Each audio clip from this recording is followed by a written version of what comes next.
Hello everyone, my name is Notepad and on Gacha Games for fun. So what are we doing today? Well, today we're going to be working on Combat for Blue Archive tabletop role-playing game experience. I would like to thank Cranboro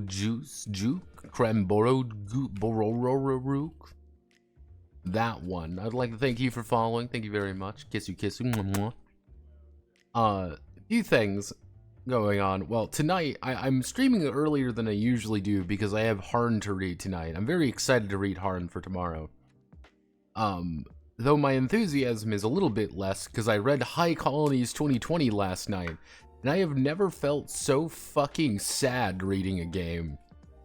Like, that game's just bad. Like, not a fun kind of bad where you can be like, look everyone, this can be enjoyable to somebody, but I'm being a fucking idiot and being haha. No. High Colonies 2020 is just bad. Like, bad across every physical metric. And then I'm like, well, at least they have updated the lore a little bit. I find it impressive, some of the stupid shit they did with the lore. And it's little things. In addition to big things, but it's just like, you turned, like, yeah, the 2020 version, Mr. Y. They changed some lore things, and, like, I get why they do it, because the Soviet Union died, but it's also some things where I'm like, they made a big deal about this in the 88 version, and you've chosen to not make a big deal out of it. Like, the entire Earth Home War I talk about in the video, that is, like, not even a paragraph. I actually posted it. It is not even a paragraph in the lore section. I was so fucking confused when I read it. I'm like, no, that's not it. Like, that can't be everything. No, it totally is. They quite literally turned an entire, like, pretty somber section. And it's just in the middle of everything. It's just a very somber section. Goes on for about 3-4 paragraphs. And they're like, oh, it's done. It's like, what? No. They did that with a few other bits and pieces, like Cassandra Station was one that I also saw, which was kind of interesting. Because in the 88 version of High Colonies, Cassandra Station it effectively exploded because of an error. There was a problem with the station, and the thing exploded, killing everybody, pretty much. There was, like, a handful of survivors. But the big thing about that section was, this is just one of many disasters that take place, but people are still flowing into space very actively. Here, it's like, Cassandra Station is destroyed by an asteroid, ta-da! And I'm like, that's not quite right. Like, that changes the nature of the entire thing, because it's not like, hey, these stations are incredibly volatile and dangerous, but people are still coming up here because it's better than fucking Earth. Let's see, some of the other odd things they changed. I think they removed the Grand Cacao War. I think they also removed the, technically Israel and Jordan nuking each other into oblivion. Yeah, they removed that section, which makes sense. It's weird, because again, there's like these little tactical omissions and little tactical changes that I'm gonna go over, because like, they changed the name of Alan Smith. Because like one of the biggest villains in the High Colonies setting in the 88 version was a guy named Alan Smith.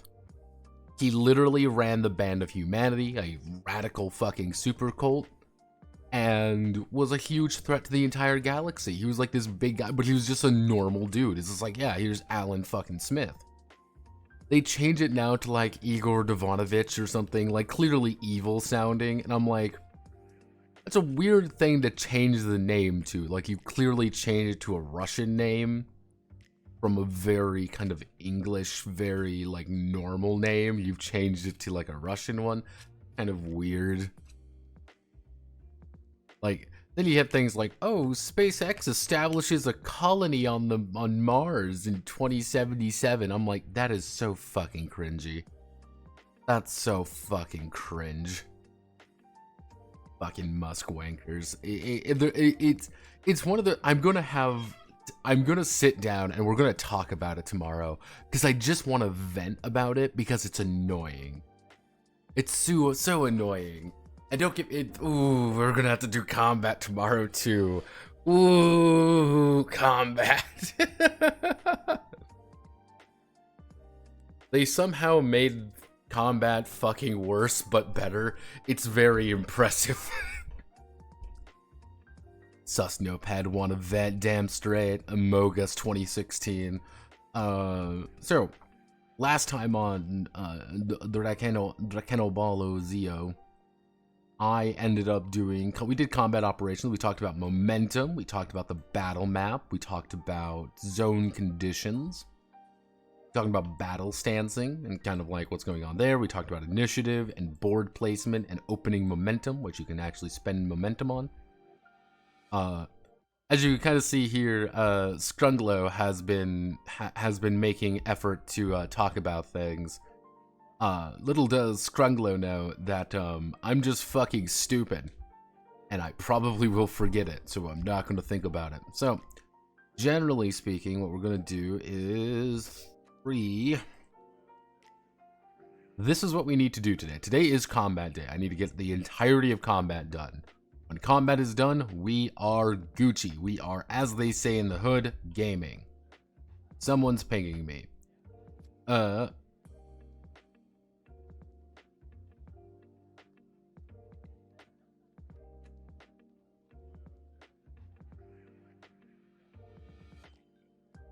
So,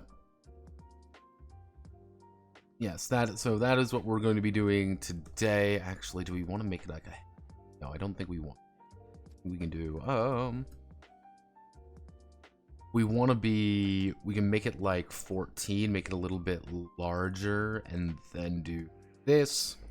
So, attempt to attack an enemy, small HP bump. Okay, so how do we want to do this? Okay.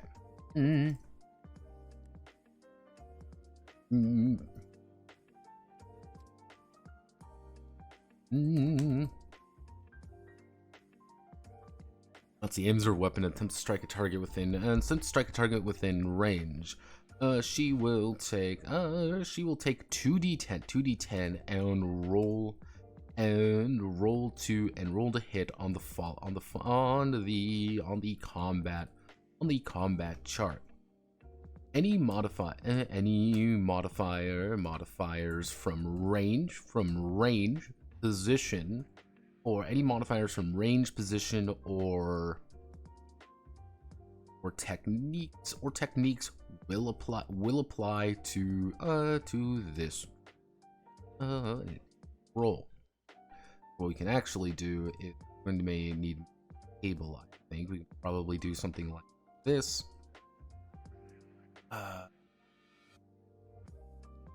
This we need to actually insert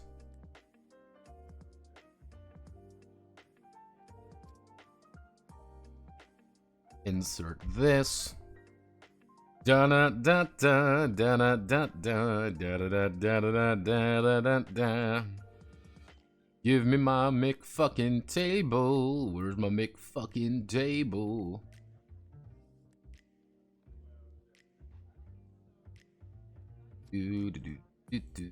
Dry. We want to.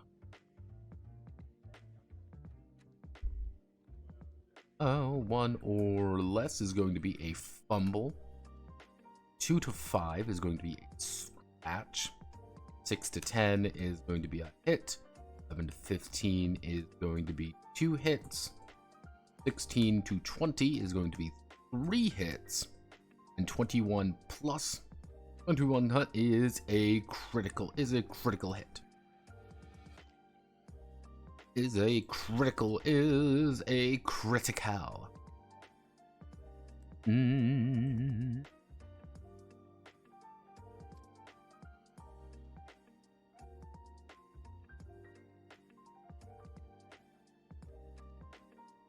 2d10 and result. Critalke. My favorite. It's a critalke. Criticale. Olay.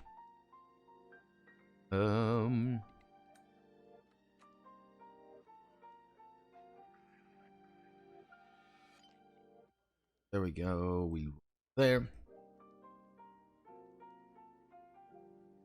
Nice about things. There. Each hit. Okay. If a fumble result is, let's see, if a fumble result is rolled, the student has completely missed the shot. And no damage is distributed. No damage is distributed. If this is a no damage is distributed. Scratch hits us. A scratch is half the damage of the weapon. So an assault rifle, I believe does 6. Let me double check the weapons.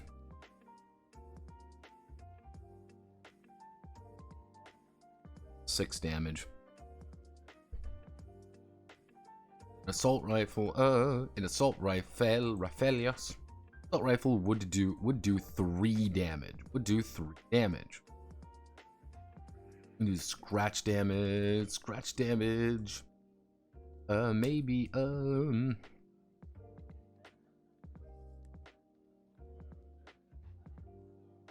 the hits will do the full damage of the weapon. We'll see. Hits will do the full damage of the weapon. This can occur each hit generated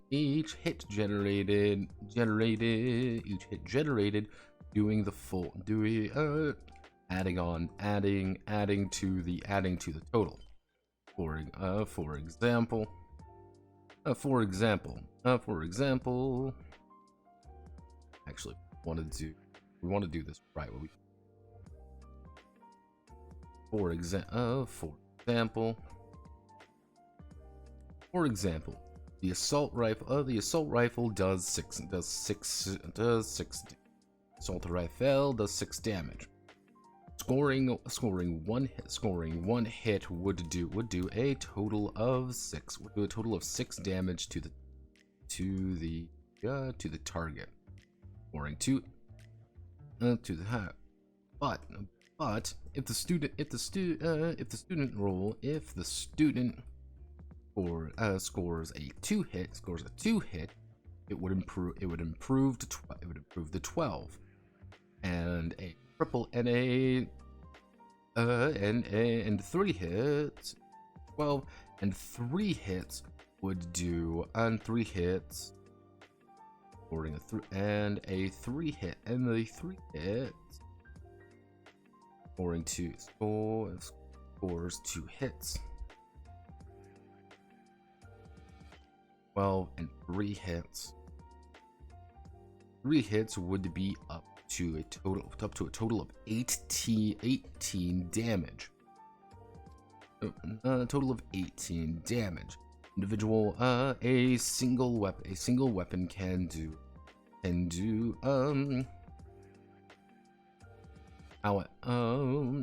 finally, if a student scores a critical hit, they treat it as if they rolled a 3 hits and can activate and gain, and they will gain a momentum for it. Attachments and traits may also trigger on a critical hit as well. Like, one of my ideas is you can pick up attachments like speed, you have a speed loader. If you manage to score a critical hit, what's going to happen is you're going to treat it as if you reloaded, which may mean you don't need to actually spend a reload action to do things like that. Too real. Note, man, for the comedy game, a friend suggested that being able to turn the character to resuscitate without prompts being groggy for the rest of the scene. Yeah, I like them. I like that one. Raphaelio sounds like a cool name, so it does sound. Yes, it does actually sound quite right. I would, for the groggy thing, and the groggy thing, I would say have 3 stages of it. Kind of like, you're groggy, you're beat up, and you're just smashed or something. If you keep going down, kind of thing, and keep getting back up, by the time you're smashed, you're barely functioning. You are a walking disaster piece, and your friends need to haul your ass out of there as fast as possible. And that would also encourage people to, if they do go down repeatedly, they want to start attacking their friends because they don't want to get the bigger penalties. You start at -1, then -2, then -4 for kind of that final one, which is this is really bad, I'll never succeed at anything. That means it's encouraging people to use the attacking my friends one. Yeah, do know that the game is one-shot oriented. Exactly. It's it would encourage people to be I don't want to be, now completely smashed out of my gourd and I can barely do anything anymore. I want to attack one of my friends as I get him. I punch him in the nose or whatever, and it's a comical sound and everyone starts laughing. So even if you go down repeatedly, so even if bad things are happening to you, you can still have a comedy moment where you get back up, be like, "What happened?" Backhand someone. Everyone, the laugh track plays and stuff like that. Let's see. We want to put that there. We want to put that there. We want to get rid of that entirely.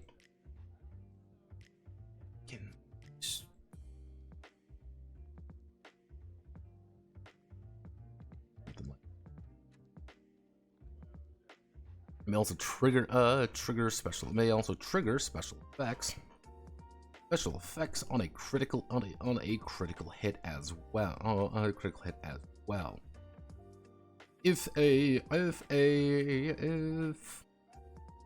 target of the attack has a cracked halo and would take wounds, from a critical hit. From a critical, and from a critical hit, they would take 2 instead. They would take 2 instead. Cracked or worse Halo, or worse Halo, or worse Halo. It's kind of the idea, like, if you do take a critical hit and when you're in a bad spot already, you're gonna be in a lot worse position. Like, that is how you're going to die most likely. Someone scores a nasty critical hit on you as you are staggering away. But it's kind of one of the things, like, who's going to open fire on someone who is, like, very, like, crawling away effectively, barely able to stand? Probably no one really nice. Probably anyone doing that's a dick.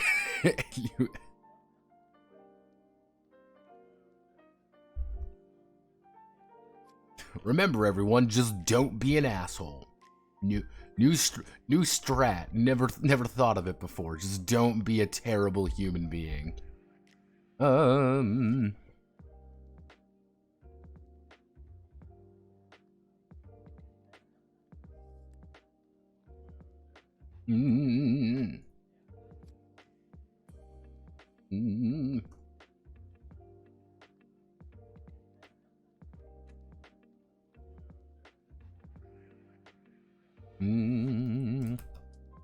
Let's see. It's adrenaline pumping and focuses on the battle ahead. They will recover 1d5 Halo durability. Halo durability. They will cover 1d5 Halo durability. That is all Breather is going to do. It's going to give you just a little bit of health. That is I have nothing to do right now. I'm going to spend this just to make sure that I don't die. Defense.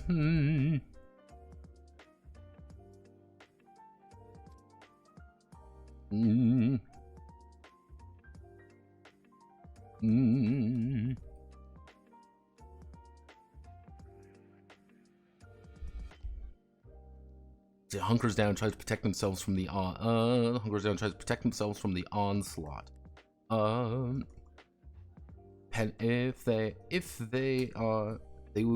enemies will have a -2 to hit the student as long as they hit the student for the rest of the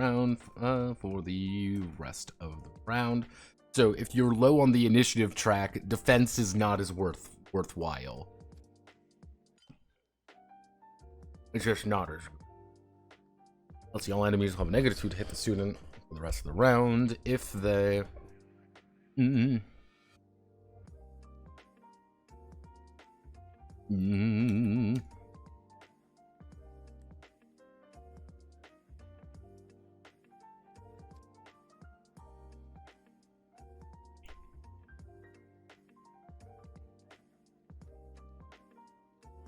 Yes.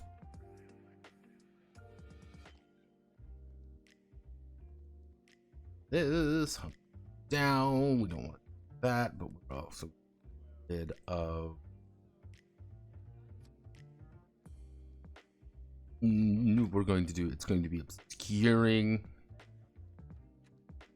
Cover a DR bonus. Obscuring. Light. Medium, heavy, row, delete row. Obscuring is going to give you +1 DR, +2, +2. It's kind of like one of those things, like, if you are going to ground a little bit, like you want to be, I want to protect myself, I want to make sure that I'm going to survive it, you're going to get a DR bonus. It's going to be, you're going to get a raw bonus by trying to just keep yourself fucking alive. But that's very difficult. It's very hard to stay alive in combat, it turns out.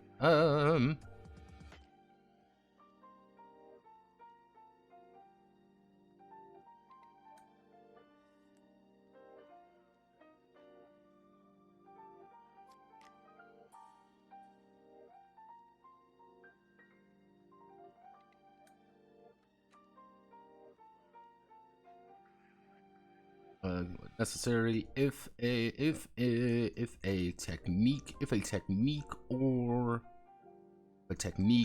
item or situation would force them out of the zone. The defense bonus no longer applies. Force them out of the zone. The defense bonus no longer applies. But will the defense. Students' defense are assumed to be keeping their head low.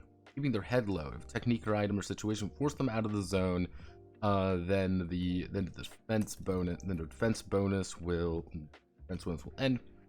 If they shift position, the defense bonus will stay. So kind of the idea, like, how I want this to kind of work. It's kind of the idea of, like, as long as you're in the zone, you're fine. But if you're being shifted, or if you're being, like, forced out of a zone, or you're making, like, a conscious effort to be like, I need to leave, or I'm, being, forced out of the zone or something like that, there's an item, there's an ability, whatever, then it's like, okay, hey, I'm being pushed back, the defense no longer applies to me. So if someone is defending themselves, someone's really hunkered down, you might want to spend an action to try to get them out of there. You might want to spend an action to try to force them out. Maybe you're spending a technique to knock them out of cover. But if they shift into a different area, if they shift to in position or out of position, they're going to still maintain the defense bonus as long as they are in the same zone. That's kind of the idea there. I think that's a pretty fair assessment. Move. Alternate version of focus redeem. That's just called tangent. Except the laugh track is players because old school slapstick didn't use them. Yeah, that's kind of the idea. Yeah, all you get is the real deal. -4 would be pretty fucked up since characters roll a d4. Exactly, you understand. It would be pretty fucked up. They're gonna fail every single thing they do. Pretty catastrophically. So you don't want to get them to that level. You need an alternate version of the focus redeem so you can go on a tangent. No, well, the problem is, McDrusel, tangents are already so common, I have to work against them. Let's see, move. The student, Let's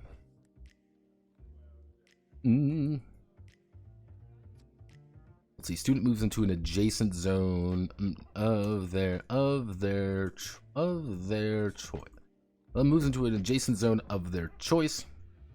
If they are attempting to move out of a zone, with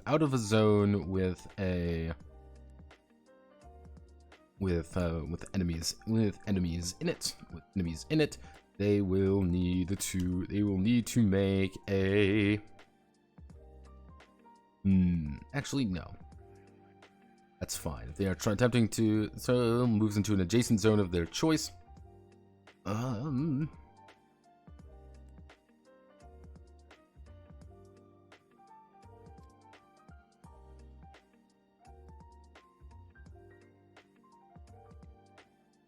Something to stop attempt to stop the student, such as a environmental effect, caused by an enemy, or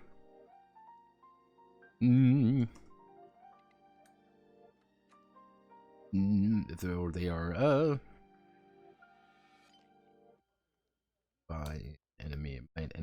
by a hostile technique. Make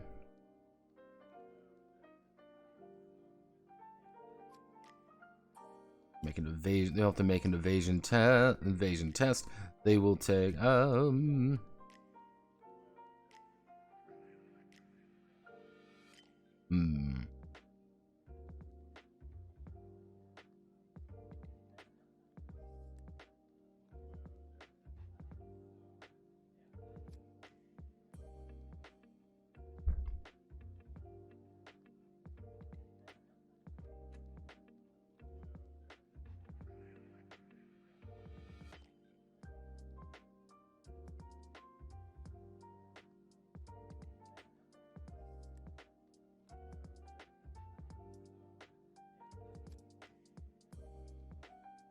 Nope, keep it simple. Keep it simple. Keep it nice and simple. Supers in the adjacent zone of their choice.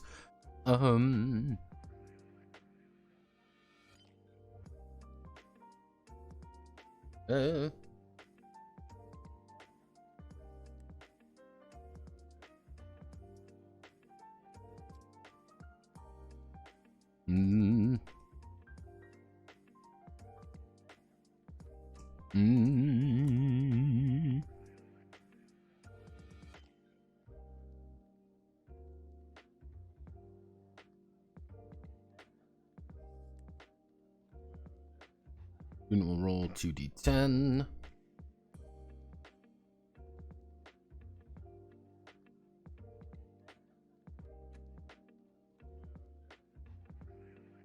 No, fuck it. No, overthinking it. I'm overthinking it. No, it's overthinking. Overthinking bad.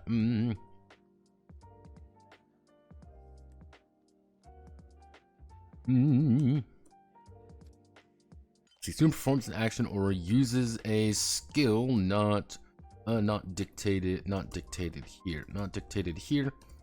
They may use skills to achieve different results.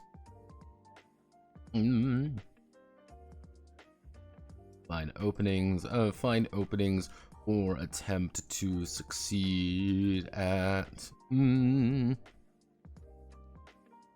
Actually, what we can do, we'll do other/interact. Interact, find openings, or attempt to succeed at a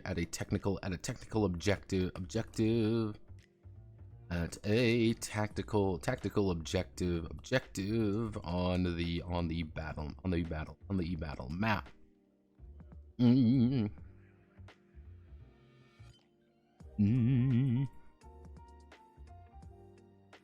Twice per round, but you must use different skills. But you must use different actions or skills with it. Effectively, you can't try to say make 2 agility check. You can't try to make, say, like 2 social sciences checks to like try to get an idea of what the person's thinking.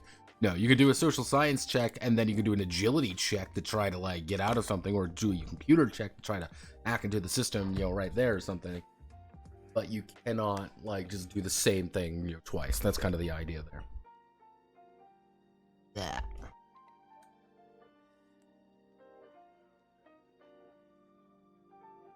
Wait, I got big penalties, dodge danger, lesser penalties to do stuff.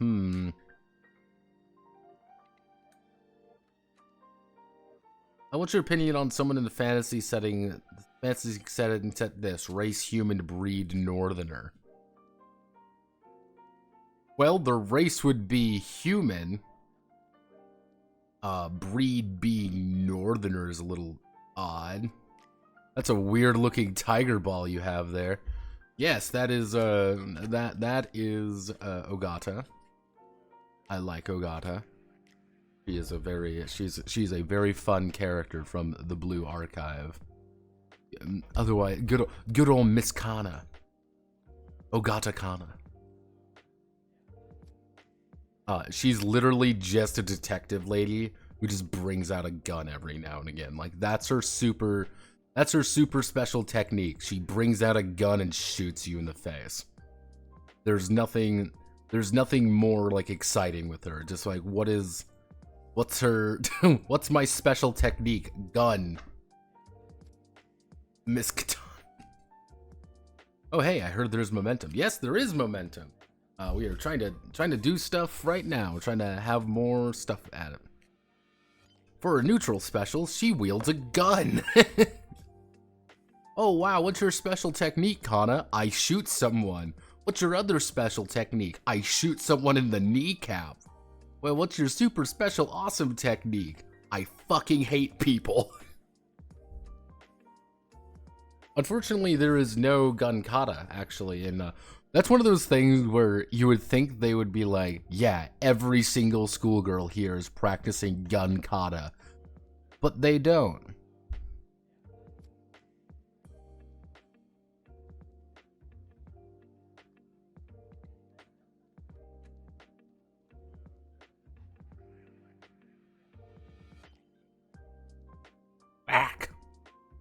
So how does momentum work right now? So, if we go up to my momentum section, generally speaking, the most basic idea of momentum is that everyone gets momentum and puts it in the middle of the board, effectively. This is everyone's momentum. Everyone can use it. Everyone can do things for it. If you ever reach 0 momentum and were to lose momentum, everyone's reducing their Halo durability by 1d10. Don't lose all your momentum. Bad things happen if you lose all your momentum. So, before the battle even begins, there's a few things you can do. The first things you can do is 1, momentum can be used to get +2 to your initiative.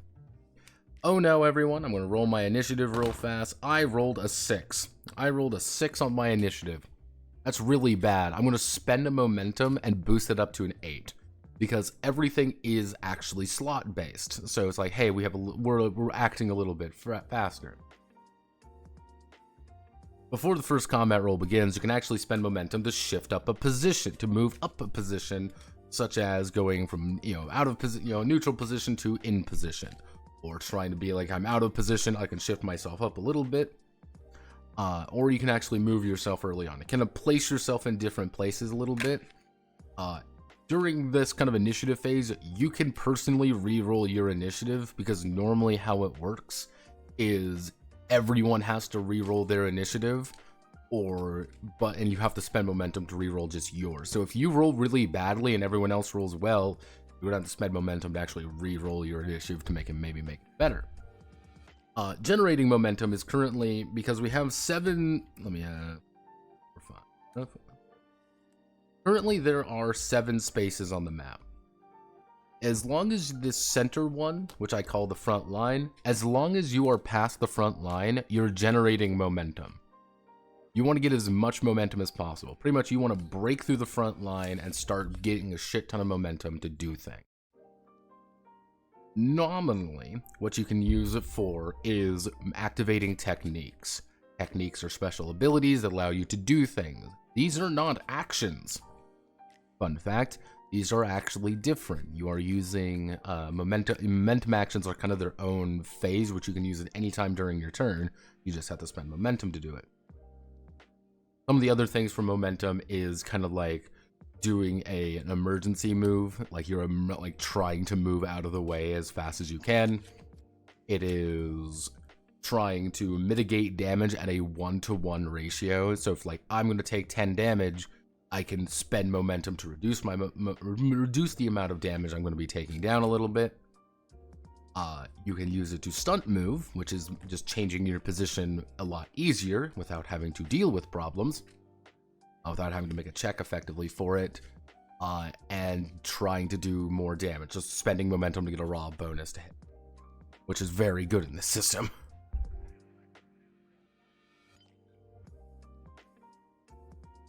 Whack, whack, whack. Spend momentum to suppress an enemy. I'm thinking about how I'm doing it, because suppression is a little bit I know what I want to do for the ideas of the conditions, but a lot of the conditions are, I don't want to word this. In Blue Archive, there are 3 conditions you can do, which is reducing your crit, reducing your defense, reducing your attack, because there's 3 stats in the game, pretty much. That's it. When I'm writing out conditions, then I'm going to have to start like seeing what's interacting with one another. Technique that interrupts an action or counterattacks. The techniques, I actually have the techniques written out. Like, I know what they do. Like, a lot of the techniques are, if I scroll all the way back up here, these are all of the techniques. Most of them are actually broken down into whether you're support or whatever your class is. And you can be like, hey,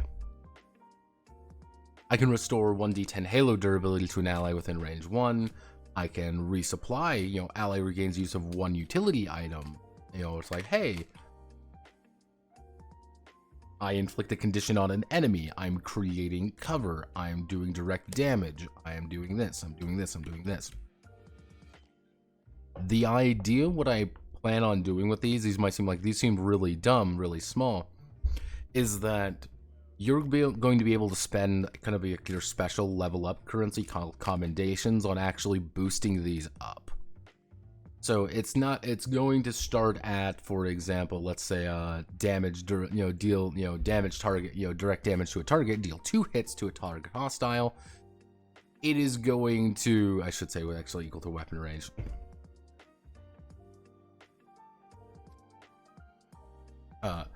One of the ideas there is that it's going to start at 2, then it's going to go to 3, then it's going to go to 4. It's like, yeah, you can do a shit ton of damage really fast with this.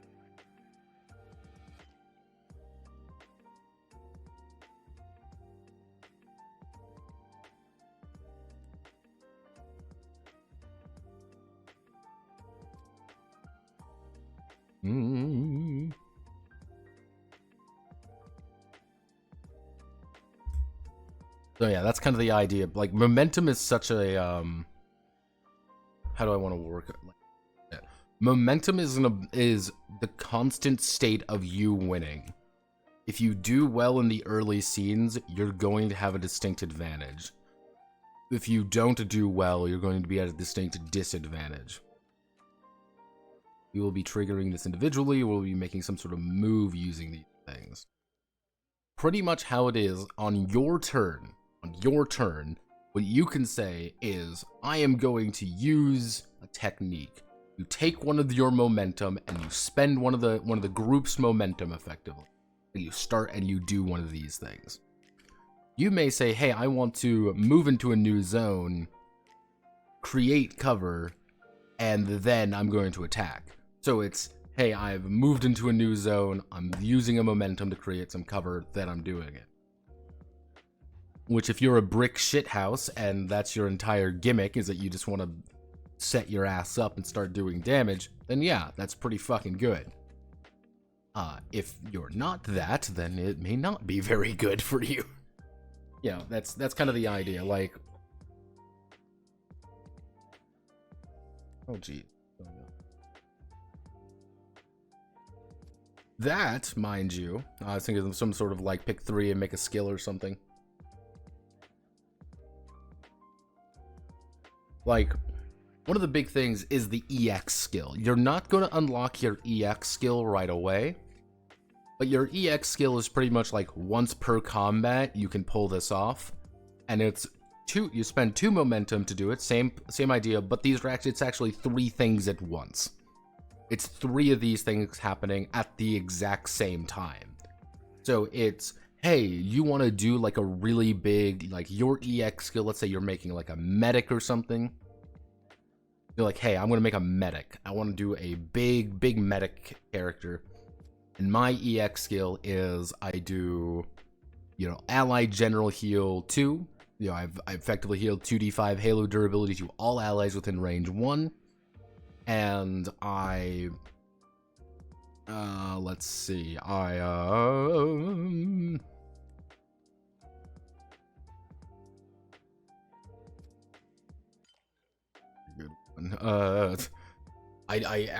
do a buff ally or whatever, too. I increase an ally's hit by +1, or I do, hey, everyone in the area is gonna get some, bonuses. I'm moving everyone, I'm doing something, I'm healing myself a lot, or something like that.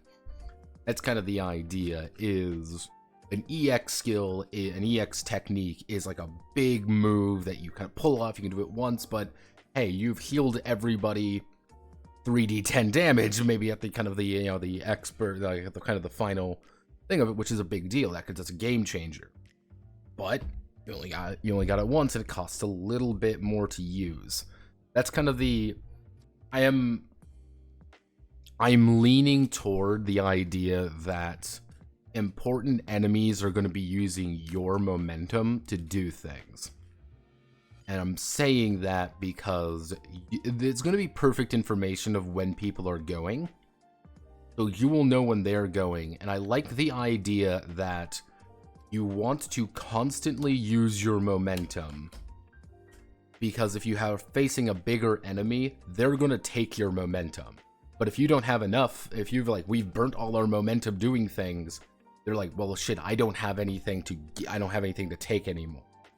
So it's like I'm now in a kind of a worse position because you guys are seizing the momentum. You guys are going faster, but you're placing yourself kind of in a worse position because now we don't have it. Now we can't use it for something else.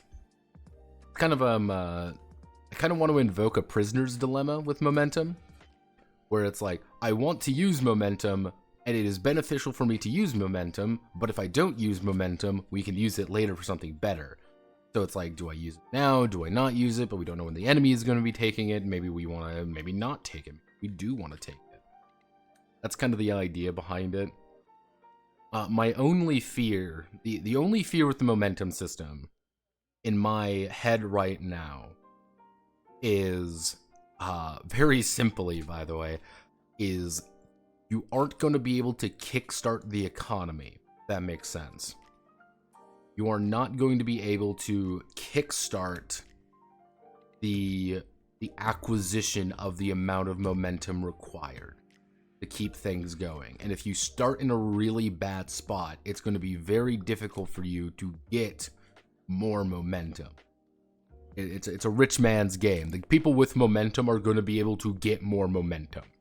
The people without momentum are not going to be able to get more momentum back. So it's kind of like in that weird, like, maybe we're not in the best state of being, but maybe that's fine, but maybe that's okay. Maybe we want the idea of like, hey, you fucked up. You are in the worst possible situation you can be in. How do you get out of it? Overwatch.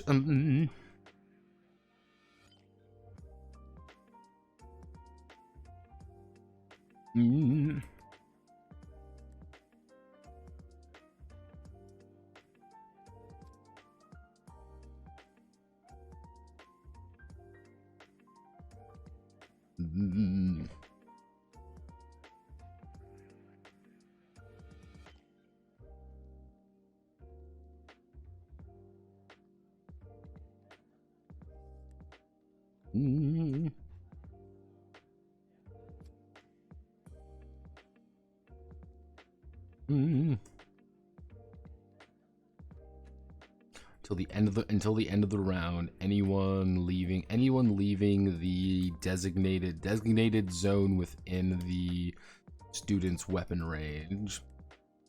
Anyone leaving the designated zone within the student's weapon range will have the student make an attack roll. Make a attack roll at against them. This roll is at a -4. This roll make an attack roll against them. This roll is at a -4.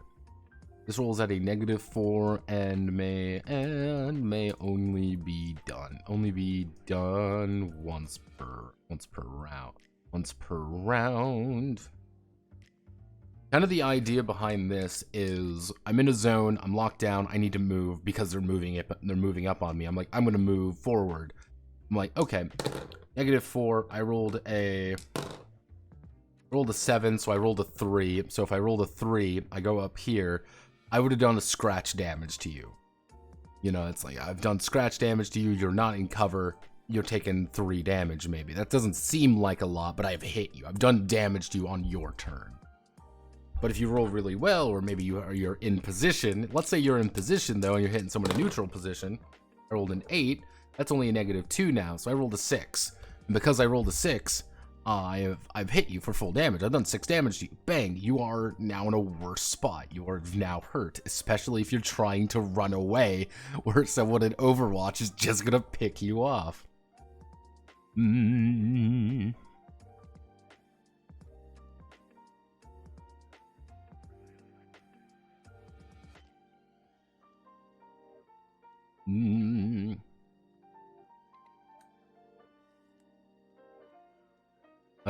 Certain attachments and traits may have effects or ability may have effects that will only recover when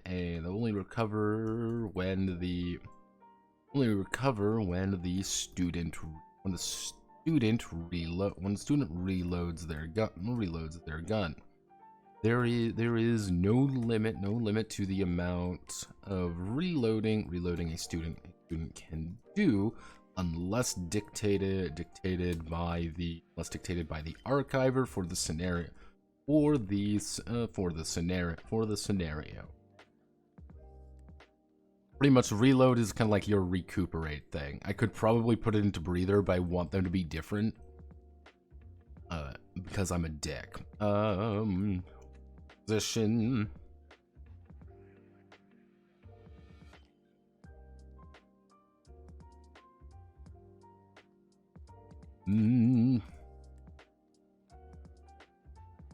Have to find a better vantage point, than their current state. Moving up a position. The student will roll 2d10 against 15. If they are successful, they manage to actually 2d10 against the 15. If they are successful, they will improve their position. Out of position students will move to neutral.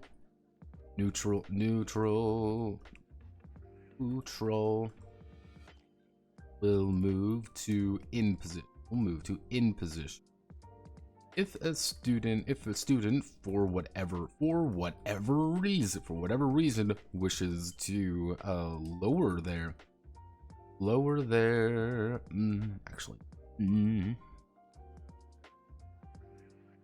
failing the roll has the student unable to find a vantage point, find the advantage, or get out of their current predicament.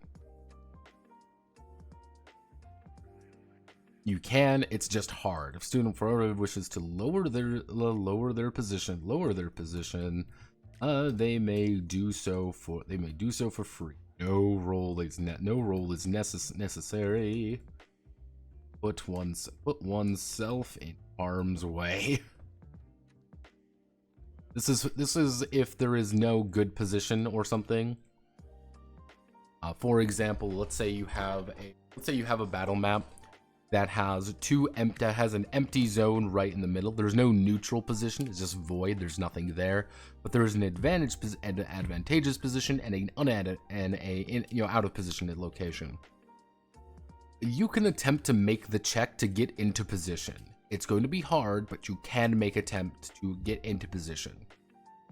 Or you can say, nope, not going to deal with that. Lower me into out of position, and then I'm going to move forward. It's kind of one of those things, like, it's always easier to put yourself in harm's way.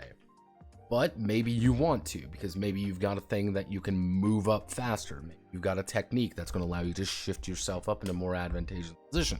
Maybe that's the point. Maybe you know exactly what you're doing. Maybe you're just fucking stupid. I don't know. Use utility. Use utility item. The student. Student.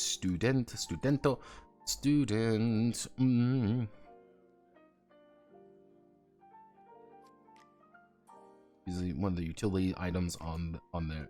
Uses one of their utility items. Each utility item has only one use per combat operation, unless they are resupplied mid combat. Resupplied during the battle with a technique. The utility item's effect will the utility item will immediately take effect. Utility item will immediately take effect. And change the well, utility item will take effect. Resolving its description. These are things like utility items in my head anyway are like, here's a smoke grenade. You have a smoke grenade, you throw it down, the entire zone now has the condition of obscuring. It has obscuring cover, it's -2 DR, it's really good if you just want to keep your guys alive. You can throw a healing pack at someone, and they're going to recover a little bit of Halo durability. You can use it on yourself to recover yourself a little bit of Halo durability. You can use an item that is just a fucking frag grenade. You throw it at a zone within like 1 or 2, you throw it in within 2, and then it's going to explode. Everyone in there is going to take 1d10 damage. It might be really good, it might be dog shit. So that's just how it goes. But you've used it. You've used the utility item that you no longer have access to, and you must now deal with the consequences of it. Most characters are going to have 2 of these.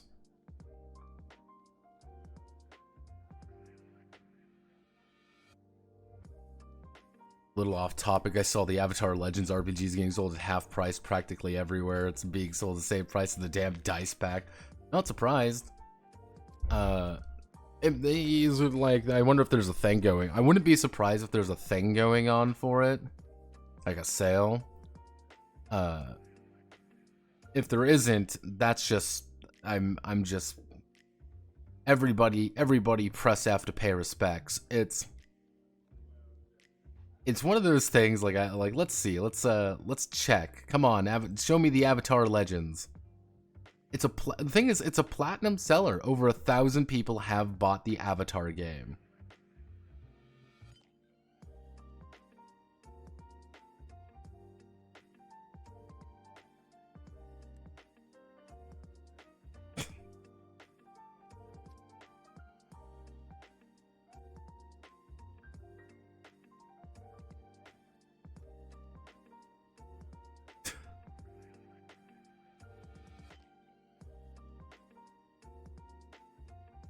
Yeah, it's I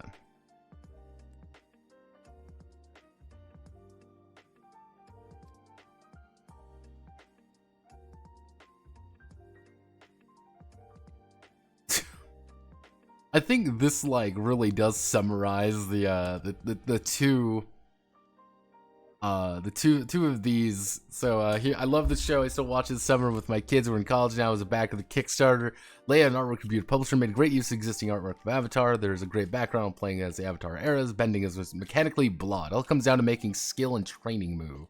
Firebender blasting a foe, skill and training move. Waterbender healing a friend, make a skill and training move. Level a city with an earthbender earthquake, same move. It's all the same move. Sure, that means you can try anything you can imagine, but it's all the same really, kind of blah. The game demands that you play the emotional world of your character. The game also seems to lean heavily into playing as an adolescent and figuring out their emotions and place in the world. Honestly, reliving a part of my life sounds stupid.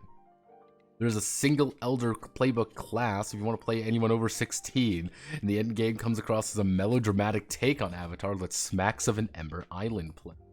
So disappointed, I could tear bend. By Trevor C. I absolutely love Avatar Legends, the role-playing game TM, and I am not paid at all, and the accompanying book. As the backer of the Kickstarter campaign, I'm already impressed with stunning artwork and in-depth explanation of the world and lore of the Avatar Legends.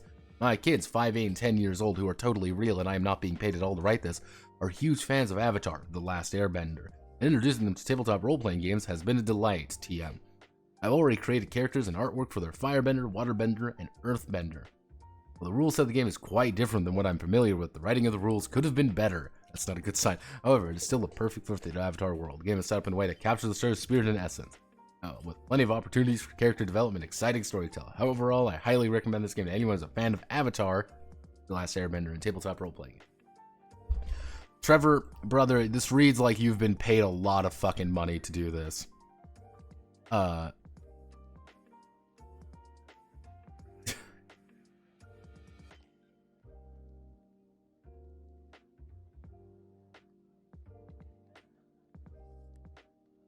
Yeah. I mean, at least people bought it. That's a plus. More than you could say for a while.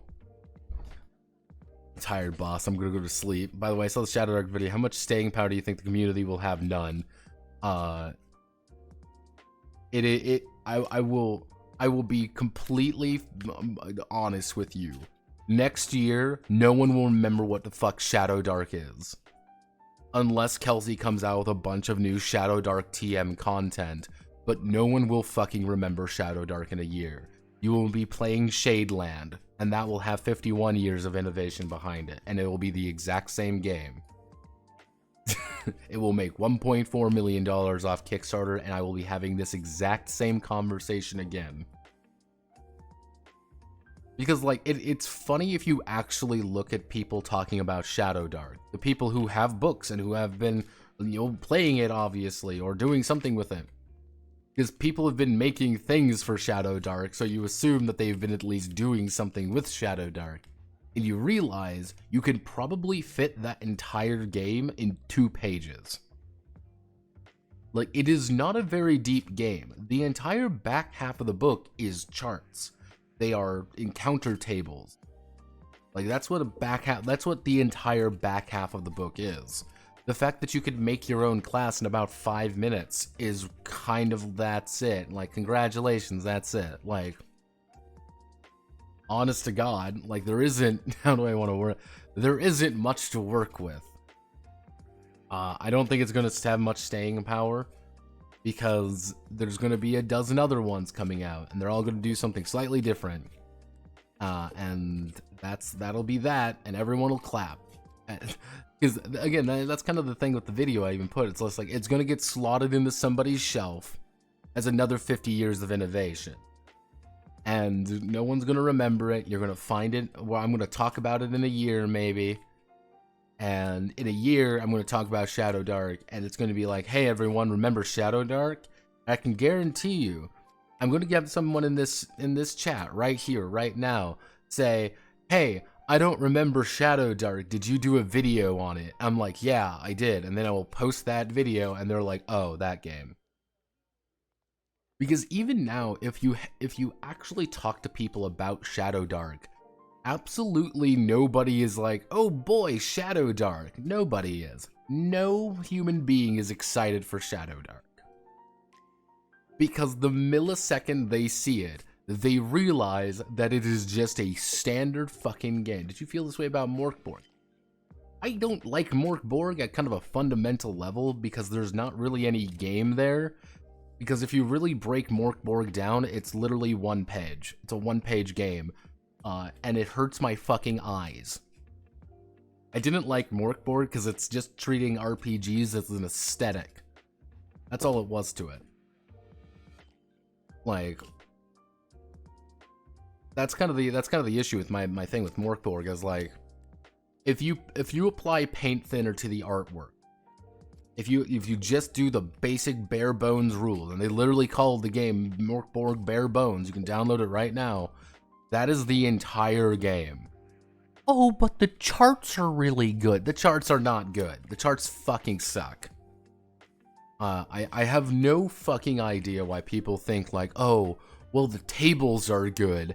Like, that's some, like, fucking masterclass Ace Attorney objection moment. Like, that's not at all. Like, that's not a good answer to anything. Or, well, if you add a bunch of third-party content to it, the game is fun.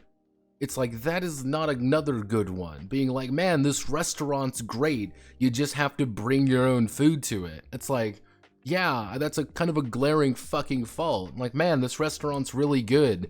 And you know, the napkins are really pretty. I'm like, that doesn't fucking count. Like, that's not... That's Morkborg in a nutshell for me. It's a restaurant you go to, and the only thing people are positive about is the fact that it looks nice. Yeah, it's like, oh, well, the aesthetics are really nice. What's the food like? Oh, the food's terrible. The food is bad. The food tastes like shit. It's yes, honest to God, if you want to be honest, Morkborg is an overexpensive coffee shop. You'll walk in, it has a good vibe or whatever to it. You sit down, you order your $7 coffee, you sit down, it tastes like ass, and you're like, wow, this fucking sucks. I fucking hate everyone in here, there's no good food, everyone sucks, and everyone gives it 5 stars because it's chic, it's the hip new thing. That's Morkborg. Shadow Dark is just the sandwich shop. That's the thing with it. You go into it, and it's like one guy sitting behind, it's like one guy sitting behind the counter, and you're like, I would like a sandwich. And Shadow Dark's like, yes. You get your one sandwich of the 3 sandwiches on the menu, and then you leave.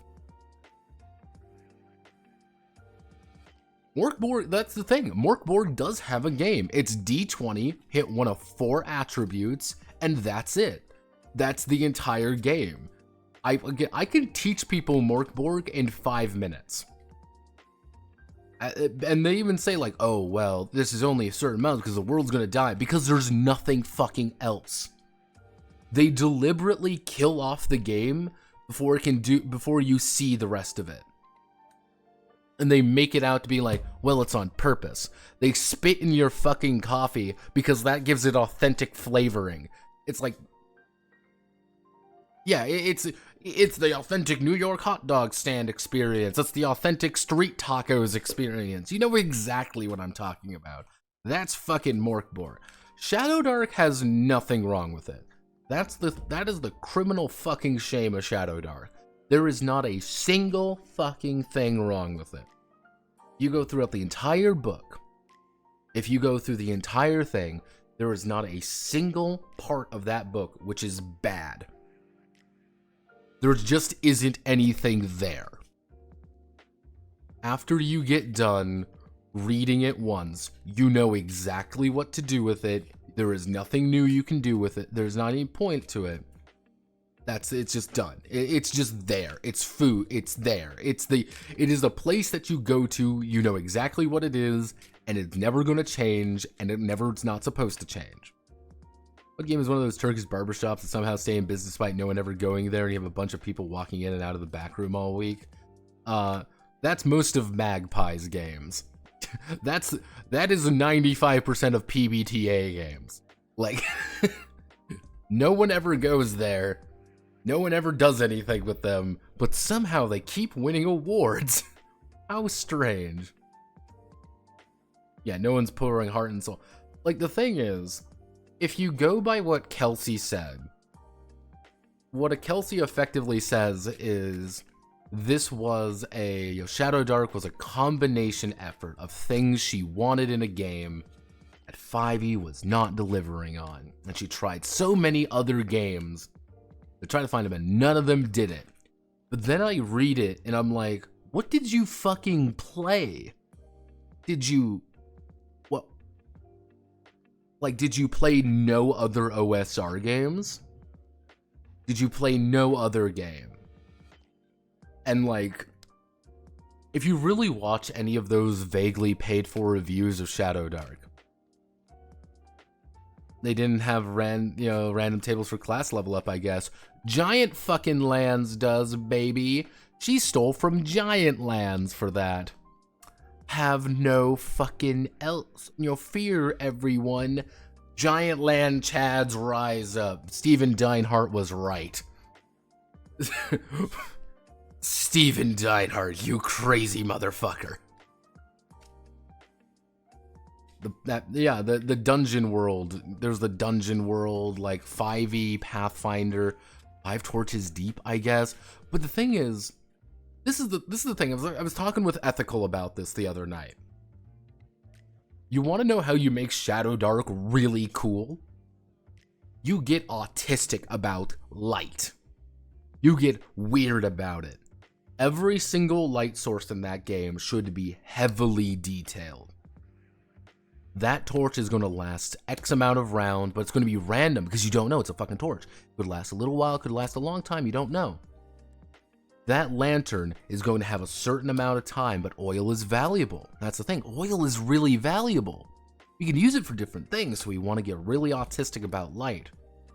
And then you have the entire idea that maybe monsters fucking hate the light. They despise the light. Where you have a critical advantage. Like, that's the thing. That you have a critical advantage because, hey, you know, the monsters, the things out there in the dark do not like the light. If we have a light, we can keep them at bay. We're not fighting very strong monsters. The light is here. But as the light dwindles, as the light begins to fade out, the torch begins to die, the lantern's oil begins to run out, the little magic light just begins to dissipate little by little. And then you're in the dark, alone, and there is simply more things coming out. And it's like, hey, you once you hit that kind of that fading light, monsters get a lot scarier. They're a lot stronger. They're a lot tougher all of a sudden. Because they're feeling more confident. It's not the scariest ones. No, that's if you get zero light. But you're now running into the bigger monsters, the scarier monsters. But, whoa, maybe we should light another torch, but we don't have many torches. Maybe we should light our lantern up. And more classes should factor into the idea of manipulating light. You have clerics who are going to give off a lot, like a cleric's light, it should be very different than a wizard's light. Wizard light is very artificial. It will keep monsters at bay until they realize it is a wizard light. It's not real light. Then they'll start coming. You can distract them. You can flashbang a motherfucker with it. But the second they realize that isn't real, they'll start coming. They'll come out of the fucking woodwork, so you can't rely on a wizard's light. But cleric's light's a lot friendlier, but depending on the alignment of the cleric, the light's going to be different. You have the idea of, like, chaotic clerics are going to have a very, very aggressive light. They are going to douse themselves in light. They're going to douse their friends in light. But a lawful cleric wants to keep everyone in the light. So there's a shit ton of light everywhere, but it's very thin. It's very dim light that everyone has. And that's kind of the idea. And it's like, what do the monsters want to attack? They want to attack the person with the light. If you do fight a bunch of monsters, they want to kill the wizard holding a torch. That's the person they want to kill. So who do you give the torch to? Well, we give it to the fighter, because the fighter can actually hold it. But now you're sacrificing a shield now for it to hold a torch or a lantern. That's the idea. The idea that light is such a fundamental, terrifying thing that you must manage, you must obsess over, and everything in the game feeds back into the idea of improving the light, making the light worse, manipulating our current light. And what do we do when we run out of it? Do we have enough to get out of this hellish dungeon with this? Maybe not. Yeah, no, it's just like, do you, like, what does a cleric of, like, all, and you can even work it into the lore. Like, yeah, all of the gods of the world are obsessed with light in different ways. You have, the evil gods want to hold light. They want to keep light to themselves. Well, more lawful gods want to spread light to everyone, and they get into conflict because, like, there's only so much light to go around. That's kind of the idea. And you get people who are like, well, I'm going to cover myself in, like, illumination and stuff like that. Because now you're a giant, shining fucking beacon to every other motherfucker. Every monster is going to know that motherfucker got light. And you're going to get shanked.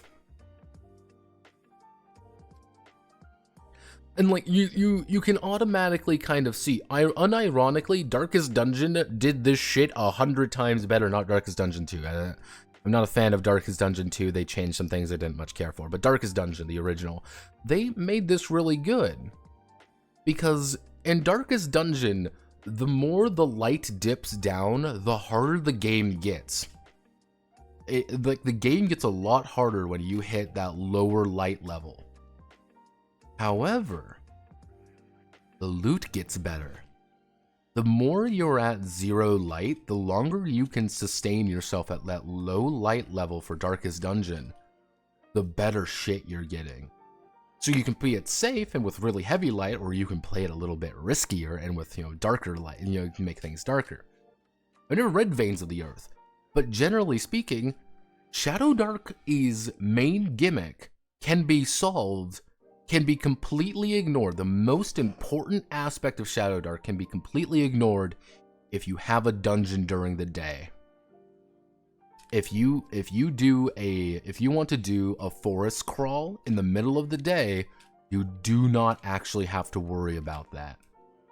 That entire mechanic is useless.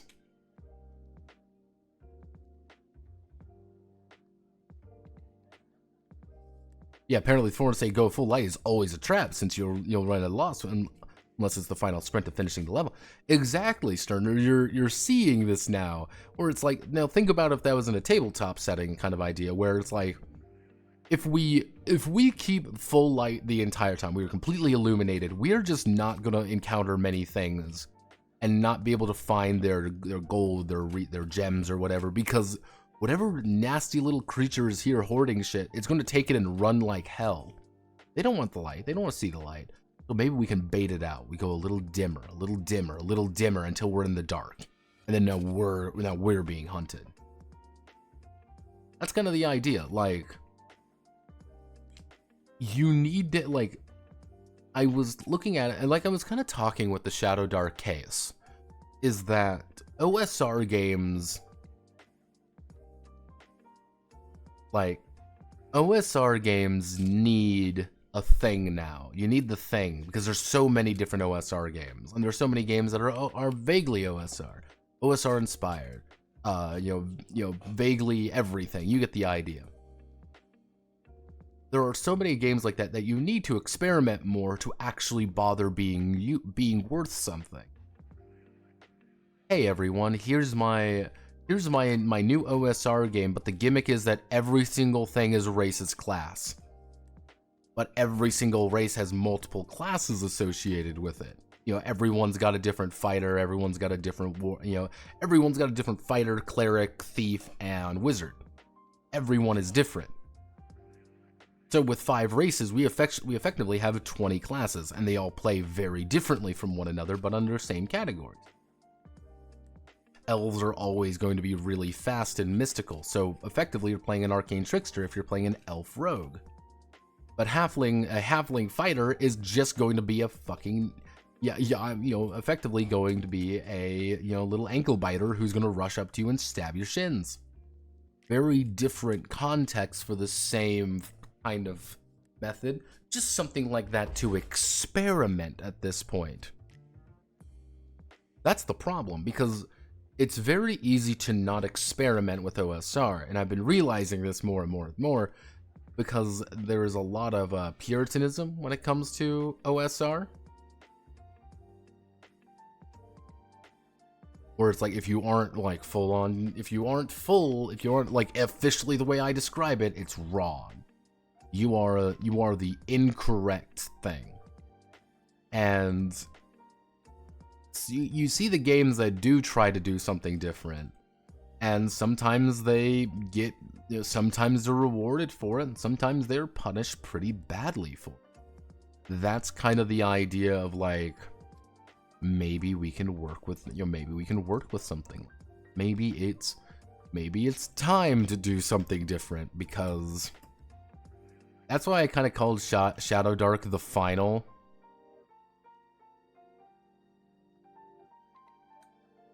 If I had to experiment, then the game designers failed. Why did I buy a game if I had to write the rules myself?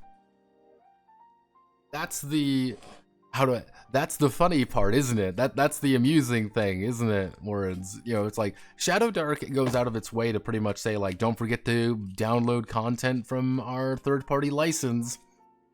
Where it's like, I feel that any game that is like, here's the content creation kit, and the game isn't out yet, I feel like that's a glaring red flag that the game is gonna be a little shitty. Call me a cynic. That's why, like, I know Gilla RPG actually put out one. Like, Gilla put out one of his games, and I thought it was really fascinating, because Nova, that was it. He put out Nova, and like one of the first things that popped in was the content creation kit. And then he hosted a game jam for it immediately, because there was like 4 fucking frames in the book. He wanted people to make content for the book to fill it out for him. And he even said like, oh, well, I didn't really do much with this faction. Can you please do more with it? And I was like, holy shit, you fucking scumbag.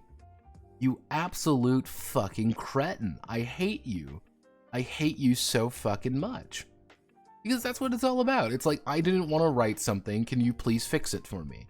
Can you please make my game better because I didn't want to? And that's what Shadow Dark. Like, you want to make the game fun? I can guarantee you in a year, you know, it's just like, how do I make Shadow Dark entertaining? Make it a lot more fun. Being like, here's 15 third-party supplements for you to use. That's what everyone fucking does with Morkborg.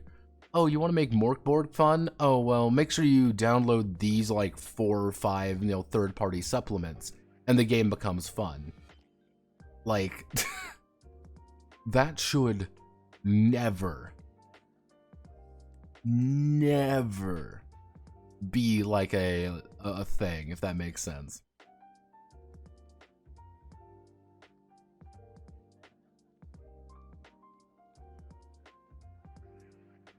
Like, that should never be a thing that someone says just use third-party content.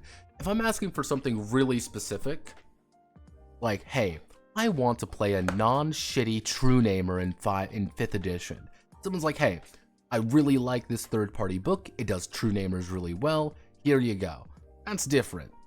A core game doesn't support this idea. It didn't really go out of its way to support it, and someone else has kind of filled the gap. That's fine to me.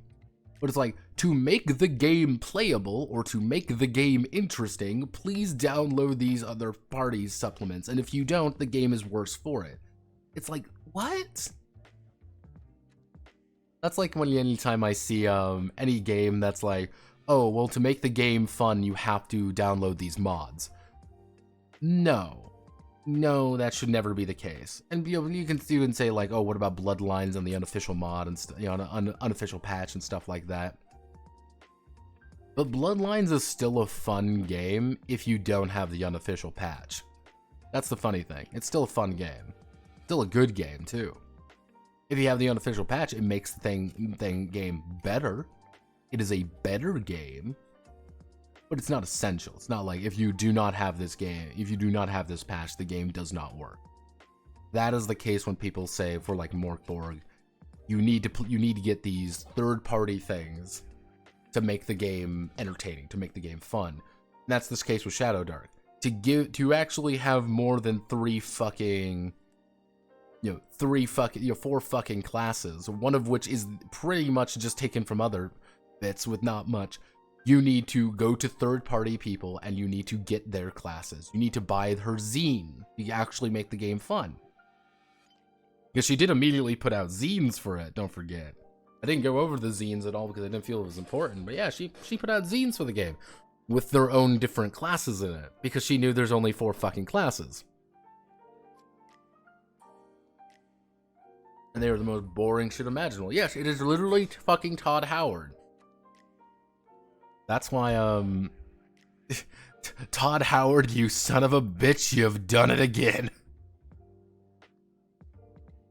Can't wait for the official Elder Scrolls role-playing game where I have to buy Creation Club content. It's gonna be great.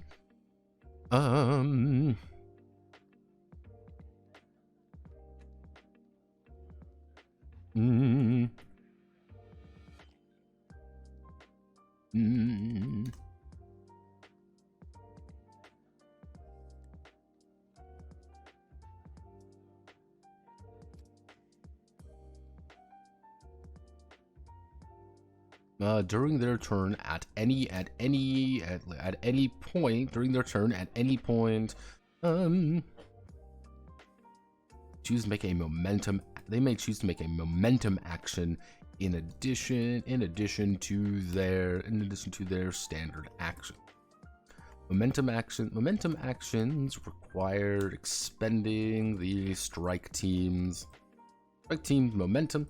momentum to perform a special action or activate activate ability. Or activate ability is that the strike team can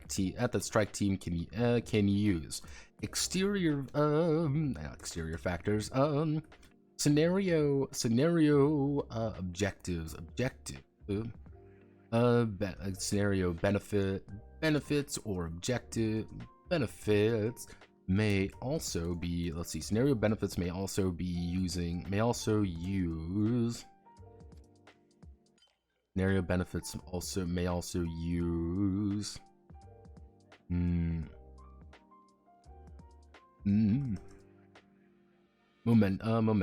momentum to trigger on a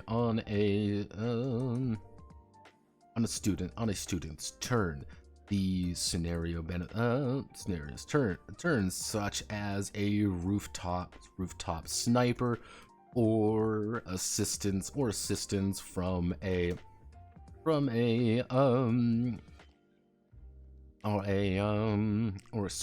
squad mate back at school. Back on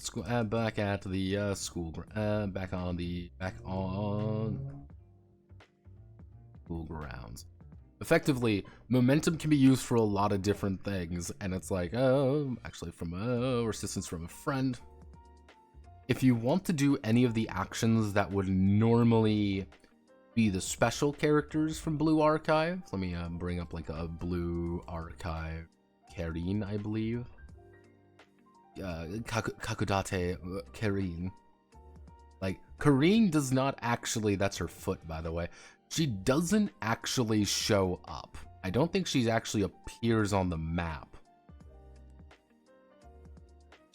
Because she is a sniper. She clicks on people's fucking head because she uses a goddamn anti-tank rifle. That's Karen's special ability. She uses an anti-tank rifle and kills you. Let me think of like one of the other girls who shows up in a not Abydos, it'd be it's SRT. Like, you know, Kazuruna Moe. Hello, Kazuruna. Like, her thing is that she literally doesn't. She is a hacker. That's her entire idea. That's her entire thing. She does artillery stuff. That's what she does. That's her goal in life. She hits the magic button and things explode because she's in a fucking helicopter that she just owns. You know, my recreational battlecopter I own. What, you don't have your own recreational battlecopter? Are you one of those people? You don't believe my God-given right to fucking shoot people with my attack helicopter?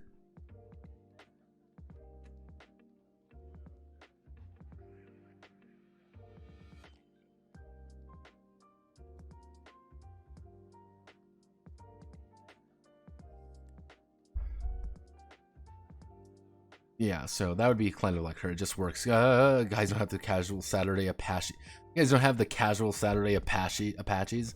Yeah, like, mind you, she's like, oh, we're from the school that we have to like literally eat from the trash can tier. Let me bring in my helicopter.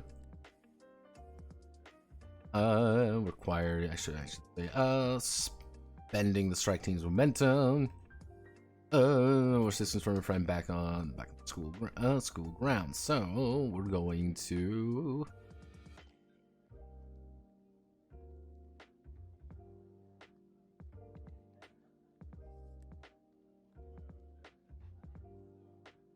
let's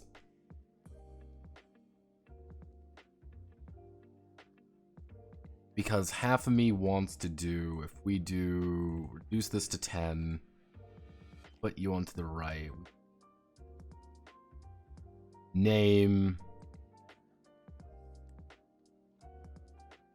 Momentum cost. Momentum cost.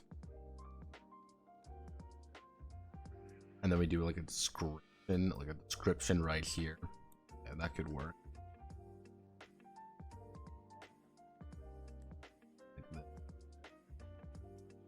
So, like, name, actually,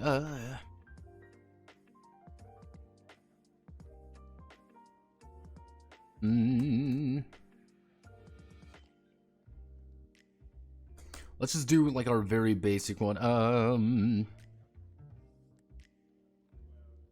So we want to do a sprint action. We want to do,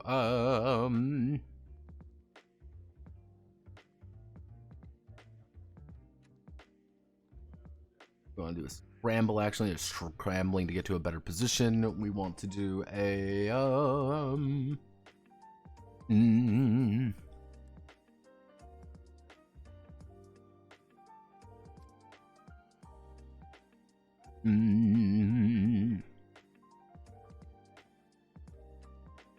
it off, because that's going to be our, if we're doing this, is going to be like a use technique, use special technique, sprint, move one, scramble, shrug it off, reduce damage by 1. Let me think of what we need to do.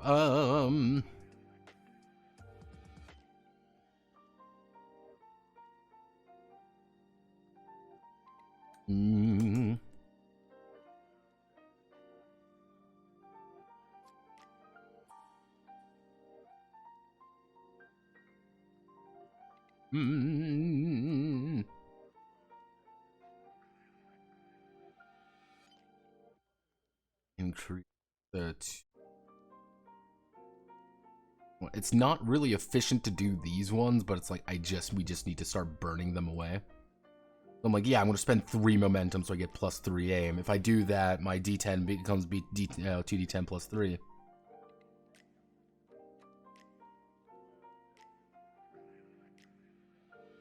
Which is pretty fucking good, all things considered. Hello, how are you today? I am doing well, Rage Lightning. I am doing well. We were working on Blue Archive Nightmares. Let's see, we want to,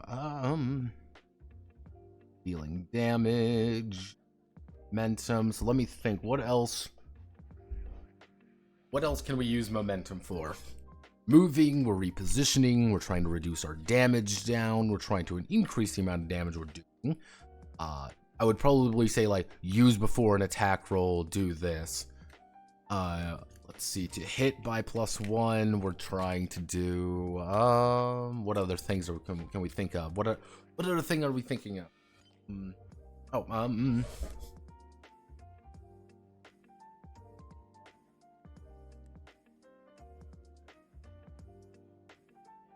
Assistance,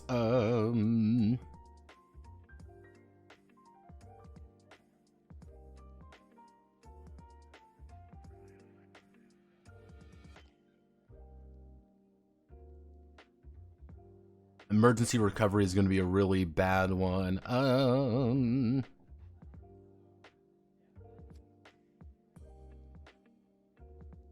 going to do a miracle. So if we do call in assistances, call in outside assistance from a off map student.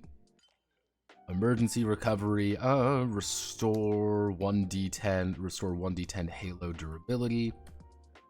Miracle is going to be restore 1 wound. Actually, it's erase 1 wound.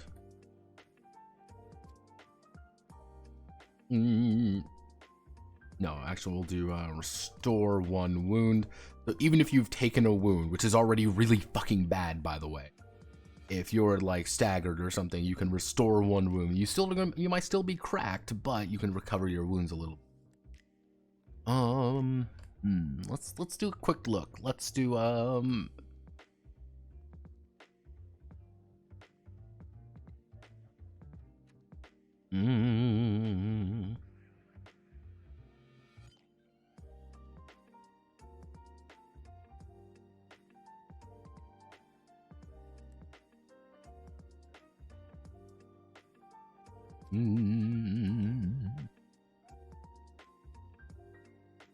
What would be some...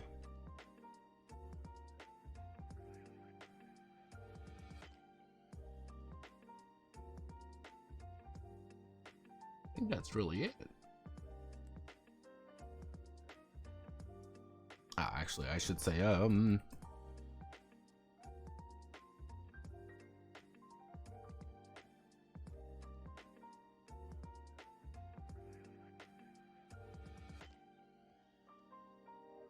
you got a shit ton of momentum, you just get an automatic victory if you have a tactical victory.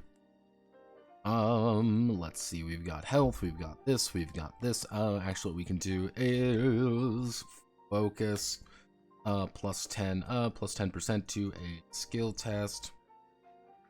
Skill test, that's not really going to be that common, but you can use momentum to do it during this. Open momentum.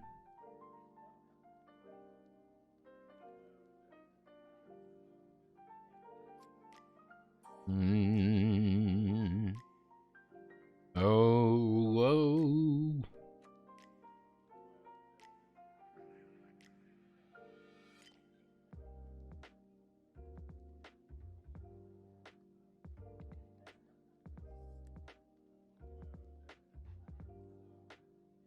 We get rid of all of you. We want to do...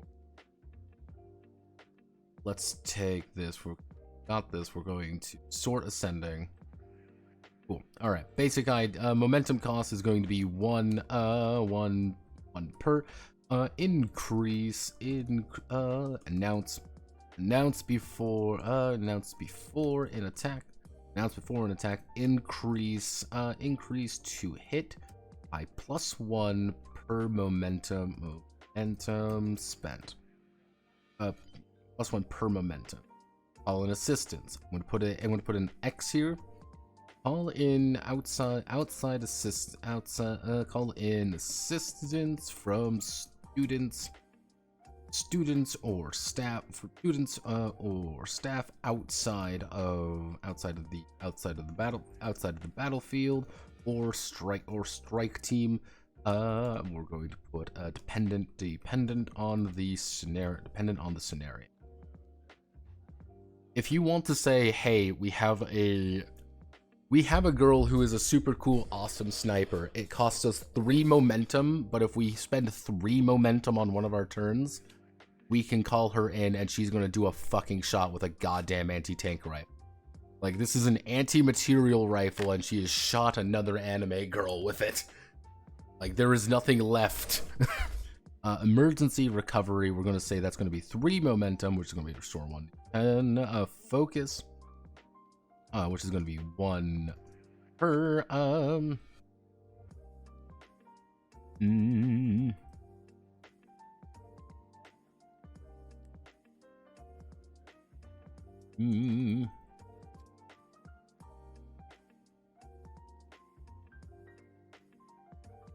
actually add a bonus 10%, bonus plus 10% to a skill test made in add a bonus plus 10 skill per momentum.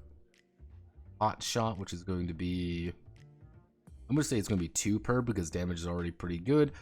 Increase, actually announce before an attack. Increase weapon damage by +1 per 2 momentum. Miracle is going to be 5 fucking momentum, and it's just going to be the student recovers from actually 1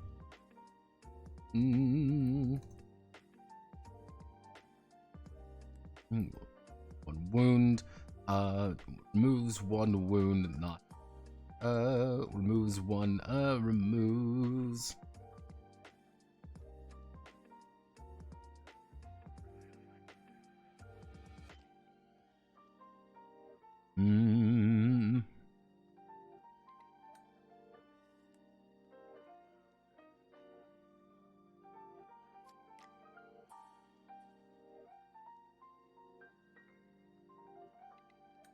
removes fading downed or dead, or removes fading downed or dead or dead or dead wound. Because yes, you can spend 5 for a miracle. Scramble, which is going to be 2, I think.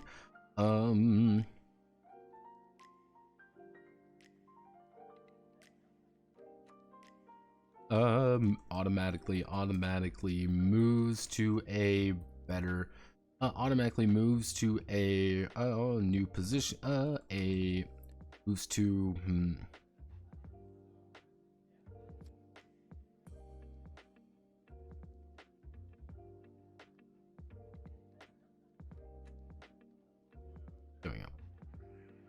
So if you're out of position, you can only move to neutral, but if you're in neutral, you can technically move to either, but you'll have to, you're probably gonna want.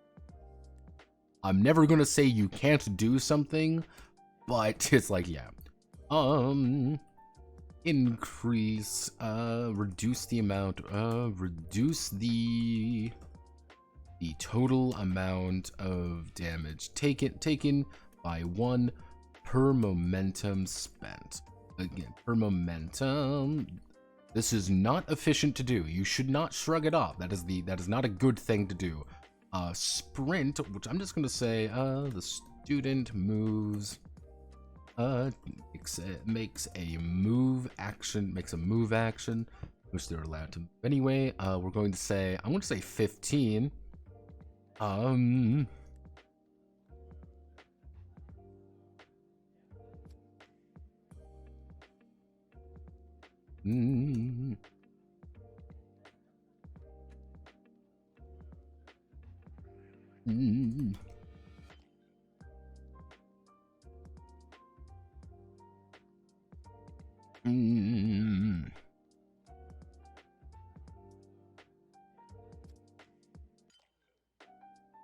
X technique, I'm going to say it's going to be 3.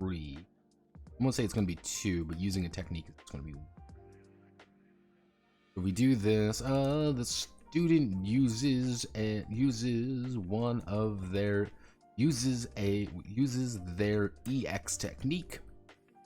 Let's see. So the student uses their EX technique. And resolves its effect. This can be done once per combat per student. So pretty much it's like every student can do it once per combat operation. That's kind of what I'm trying to get at. Use technique. The student uses one of their techniques. The end and resolves its effects. Now, if you want to go up here,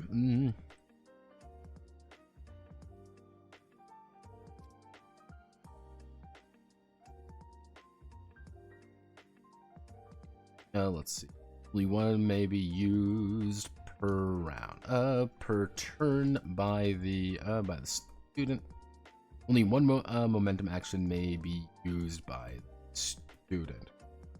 So it's kind of one of those things like, I desperately need to heal. Please use emergency recovery, or use a technique if you can heal using a technique. But maybe you can't. Maybe you just fucking can't, and you're going to die, and everyone's gonna make fun of you.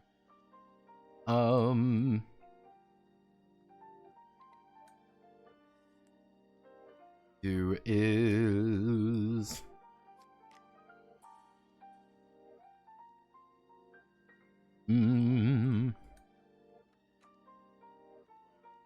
three main ways of there are three main ways of generating momentum in combat. First is acquiring it during the drama scenes preceding the combat operation. Gaining a small amount, allowing the strike team to have a noticeable advantage beyond. Secondly, as detailed in the battle map section, battle map section. Secondly, as detailed in battle map section, they may passively generate it by they may passively generate momentum by let's see, by holding territory on the battle map beyond the front line, or holding the line if the go.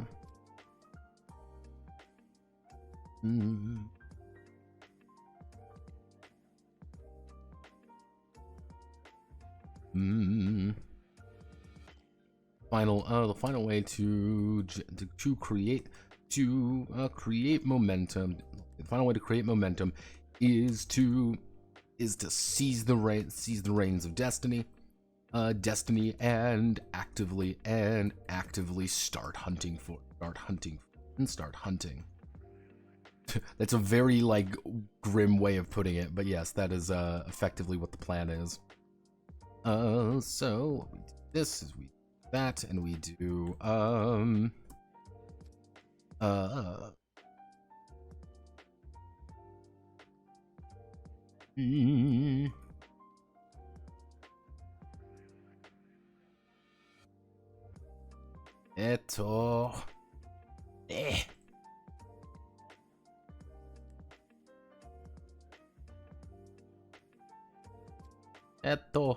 baga.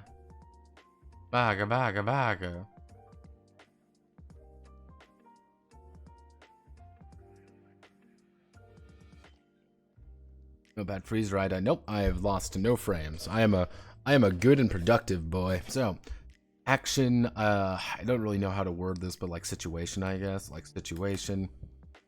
Which we're going to do. That we're going to gain. Downing. Defeat a.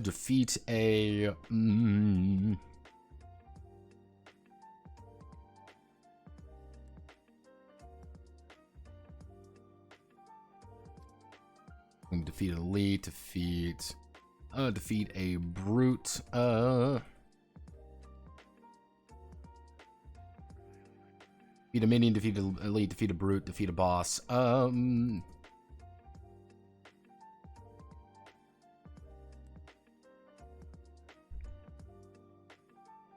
do complete a tactical objective, some other things that we to generate more fucking momentum. We've got all the momentum here.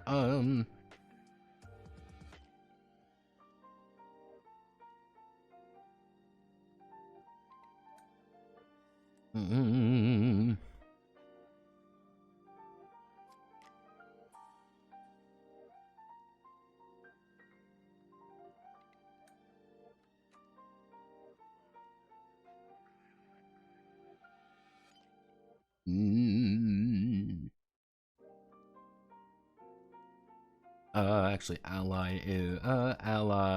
allies Halo cracks. Ally Halo cracks. Check.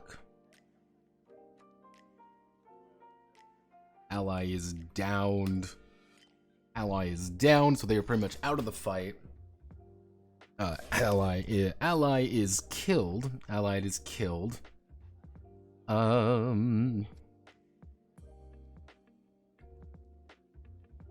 Okay, so we want to do, if we go under this, defeating a minion is just going to grant you 1, 2, 3, and 5. Defeating a boss is a shit ton of momentum. You want to kind of down the boss fast. Complete a tactical objective. This is going to be 1. We're going to say this is going to be 2, 3, or 5. Actually, it's going to be 2, 3, 4, 6. Tactical objectives are just going to be objectives during the ally Halo cracks. Is we're going to lose 1. Ally is down. We're going to lose a lot of momentum. Ally is killed. We're losing a fuck ton of momentum. Yeah, it's kind of the idea like if one of our people go down, we are in a really bad situation. Something really bad is going on. I should say Mm.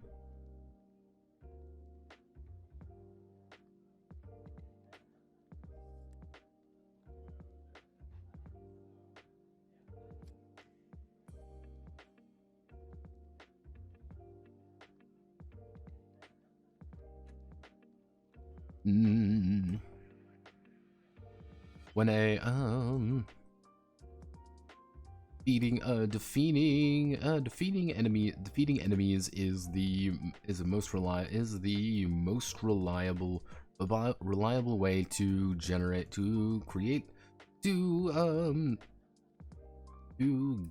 gain momentum, depending on the tier of the enemy, depending on the tier of the enemy. Depending on the tier, defeating enemy, depending on the tier of the enemy, minion, brute, elite, and boss, they will gain, depending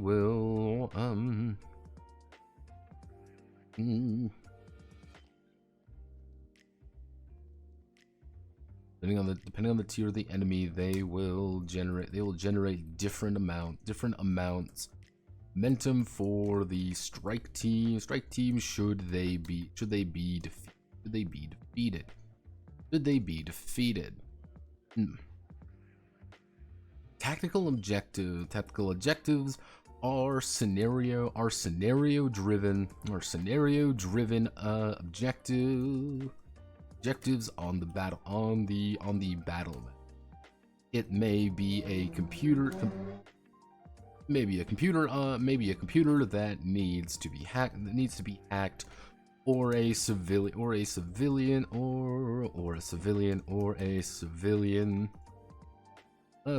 who must be rescued from a hostage situation. When this objective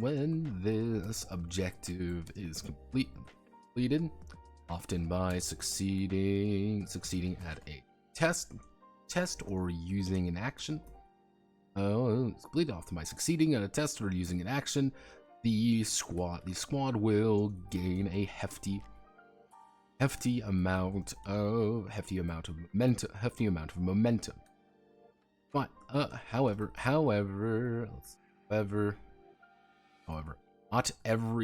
not everything will be giving momentum. Not everything will be giving momentum.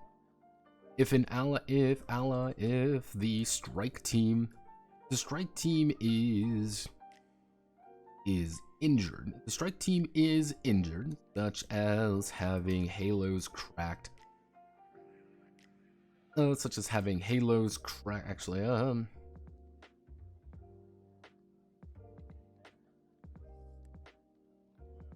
maybe we go.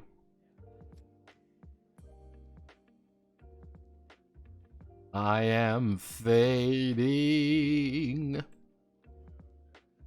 Let's see. If a strike team is injured, such as is injured by taking, namely by taking wounds, their momentum will start to crash. They being delayed or stopped by a delayed.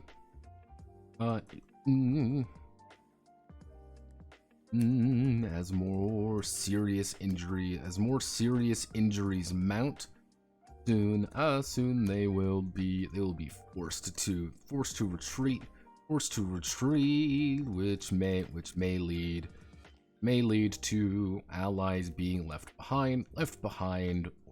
So it's kind of the idea of like, you can actively you are actively doing things that makes any remote sense. You are trying your best to, the more aggressive you act, the better you are going to be. You're going to be in a better position if you act aggressively. However, if you act too aggressively and people start getting hurt, you're going to be in a worse position than you were previously. You want to be aggressive, but you don't want to get your people, fucking killed. That should be pretty obvious. How can we win without? Yeah, it's the what's the what's the line they say in every isekai ever?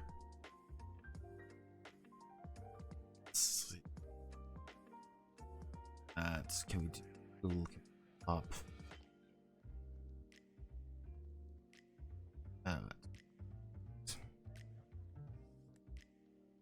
What's the line they say in every isekai? Oh yeah, we want to win this battle by maximizing enemy casualties and minimizing our losses. Every single war scene you see in those in an isekai, 95% of the time, the strategy boils down to inflict the most casualties and minimize losses. It's like, no fucking shit.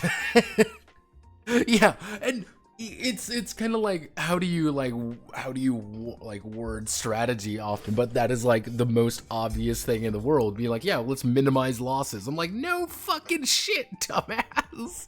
Like, it's like you see it quite a bit, because it's just like, how do you explain a war situation that is clearly in a story that is not about a war situation? It's like, well, what's the genius strategy? By the genius strategy, yeah, a genius plan. We surround the guy and hit it till it dies, and then usually like someone gets on a dragon at that point, and everyone just wins. I do like it. It was I think it was Ragna Crimson. I don't like Ragna Crimson, but Ragna actually had a very funny bit in this where they did actually, like, one of the characters did effectively announce that that was the battle strategy, and every single person was in there was like, we're gonna fucking die, aren't we? Like, this is our, like, genius strategy, genius strategian, and he's like, please don't die.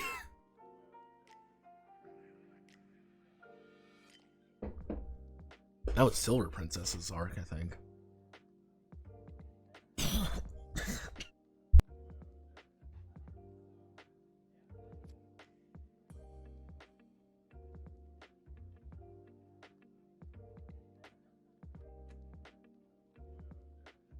Ow! Fuck. Guys, dying is not a good way to win. See, I've seen it a few times when someone pointed it out, and this is like, wait a fucking second. Is this really the game? Is this our masterclass strategy? Don't die. Like,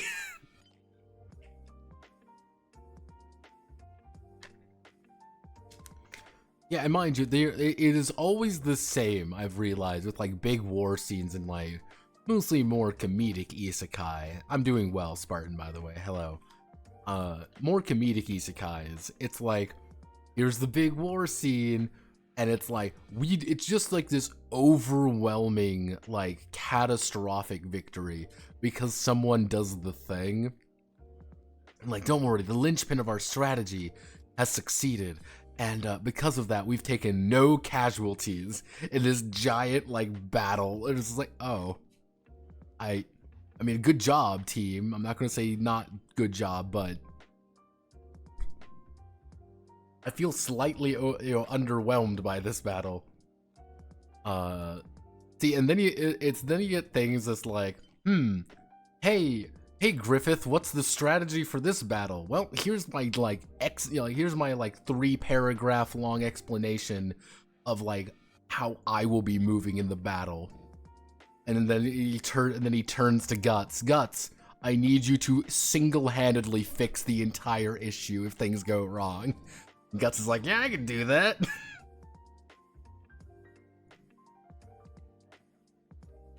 Again, early Berserk is a different beast. Early Berserk is like, Griffith, wow, you're super cool, Griffith. Thanks for fixing legitimately everything forever. And then Griffith is like, you know what, I am pretty fucking amazing. Then things go wrong. Like, uh-oh, SpaghettiOs. I need to reread Berserk. That's what I need to do. Ow. Yeah, and it's just like, man, Griffith, you're so cool and awesome and amazing. I'm sure your ambitions in life aren't fucking insane. And Griffith's like, yeah, my ambition is completely normal. And yeah, and then it's this the funny little moon comes up and we all laugh. It's just a funny little event occurs.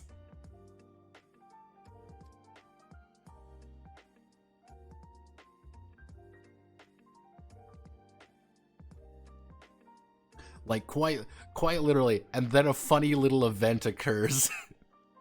It's I rewatched the Eclipse actually. You know, I reread and rewatched it, and it's still like, damn, this shit still fucking hits hard, because it's just so like, oh, all those characters that you loved and you've been like following this entire time, everyone is dead.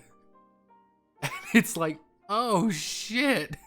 Then you see what happens with Casca, and then you see what happens with Guts, and you're like, holy shit. And then everyone forgets the Black Swordsman arc. Everyone forgets that arc. Yeah, it's apparently it's on hiatus again, so I can't we can officially get back on the boat, everyone. Have no fear, we can get back on the boat. Like, I want to reread Berserk at this point, because I know if I reread Berserk, the boat is not going to be as long as I remember it, because it's just going to be, I'm just going to read it and I'm be like, holy shit, it's like 5 minutes. Oh, we are so fucking back, boys. Yeah, it's like 20 chapters. Yeah, and it takes place over like, yeah, it's 20 chapters released over like a decade. That was kind of like, what was it? It was one show I watched. I can't remember what it was, but it released for so long, and they're like, man, like a week has gone by, and you're like, it's been 2 years. It's been 2 fucking years. So yeah, I'm happy. I checked it just because I was like, I'm gonna check Berserk out. Boys, we are so fucking back. We are so fucking back, everybody. MILF Isekai updated, baby. I am so fucking ready. I'm so fucking ready, boys. You got no idea. I love MILF Isekai. MILF Isekai has a new chapter. The one where he cucks a dude. Like, that is the literal chapter. I'm so fucking ready. Like, I don't know what happened with MILF Isekai. Like, MILF Isekai escalated quite drastically. And apparently, because again, like I've said, I know someone who has read the light novel, and apparently it just gets stupider. Like, everything about what it's like already like subhuman tier fucking intelligence of what it is. But somehow, somewhere, they managed to make it worse. He gets an isekai power-up. And you wanna know what it is? It's super luck. That's what his superpower he gets is. Super luck. He gets the power to just be lucky. Luckier. That's his superpower. Oh, hey, and he's just like, oh man, what do you do with this? Like, when you realize MILF Isekai can, like, I can respect the plot structure of MILF Isekai a lot. Because MILF Isekai can roughly be summarized as like, everyone in this world sucks, everyone is a pedophile, I'm fucking not, I wanna fuck MILFs. And what does our, you know, noble hero on his heroic journey do? He says, I'm fucking a MILF, and then he fucks more MILFs. That's the entire plot. I'll have you know, these are old fucking hags. They are, I believe, one's like 25. She is younger than me. I'm like, it's like, yeah, it's my 20-year-old MILF. Like, I'm gonna fuck MILFs. And I'm like, this is the plot. Like, this, somebody had to sit down, like, write this out. I can see the moment. Like, he sits down, he writes it out, he's got his pen out, he writes down the first few words. The page lights on fire as the epic music swirls as he just writes the plot down. And the plot is just, kid fucks MILFs. That's it, this guy fucks MILFs. And it's like, this is the best thing I've ever read. I will say also, it was on there, Samurai Isekai. Really fucking good. Yeah, it's literally that scene. Yeah, no, also, if you do want to read something good, it's, Samurai Isekai. There's a new Samurai Isekai out. That one is, it's still fairly early. It is a 50-50, it is a fucking toss-up whether or not it's going to be good or not. It is a complete toss-up.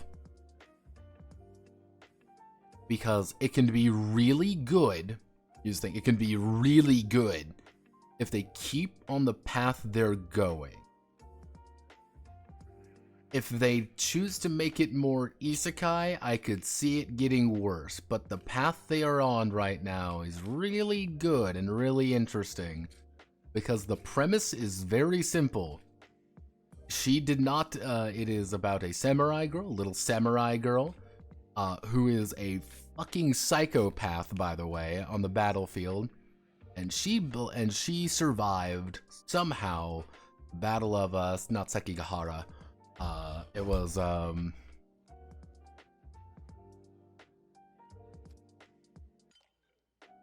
yeah, she survived the Battle of Sekigahara. Except she was on the losing side. She was on the side of the Satsuma Rebellion, because she believed in, like, oh well, you know, we believe in all the honor and shit.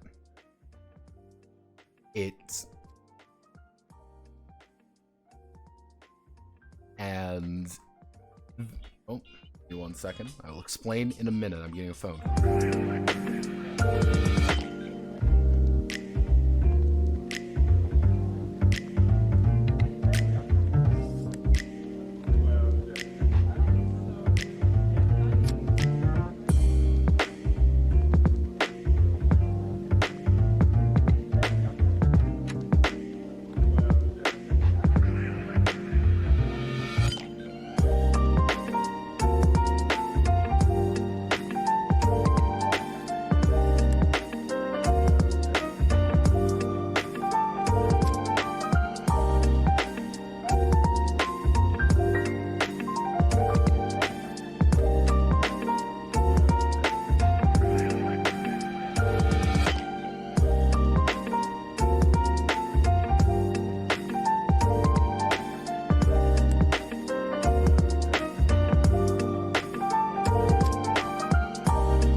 I am back.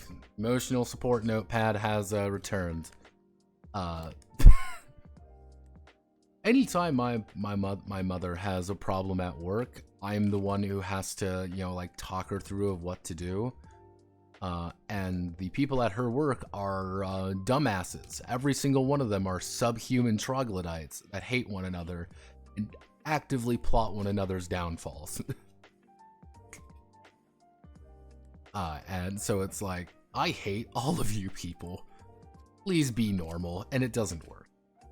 So let's get back to work. Let's get back to business. Oh goodness. Let's oh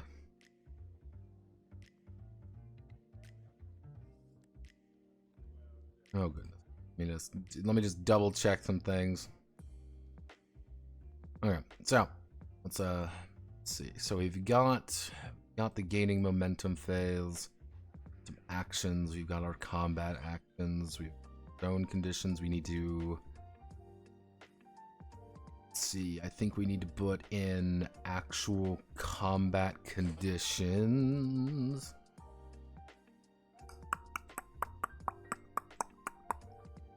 This is not formatted correctly, but I have no idea how to format it correctly.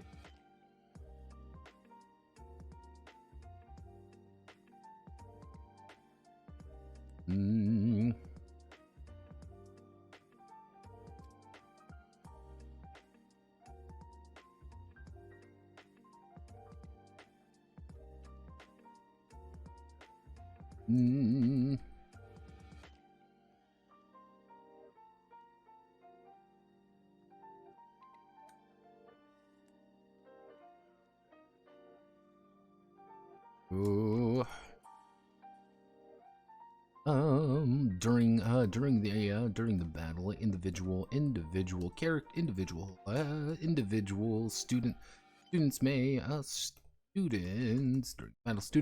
come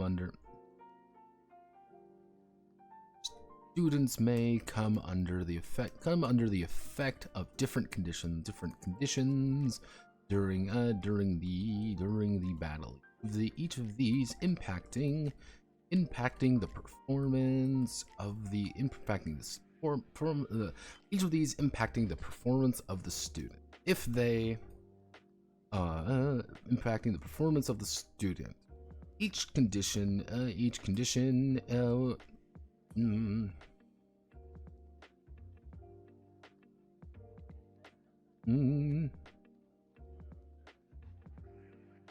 multiple conditions may stack upon one another, but if the same condition multiple conditions may stack atop one another, on top of one another. Conditions may stack on top of one another, increasing the effects of the condition, but not the increasing the effects of the condition, but it will be treated as if it is one condition when removing it. You know? That's kind of a very basic rule, kind of the idea of like, hey, these will stack, increasing the effect, but they will not end up being like, hey, let's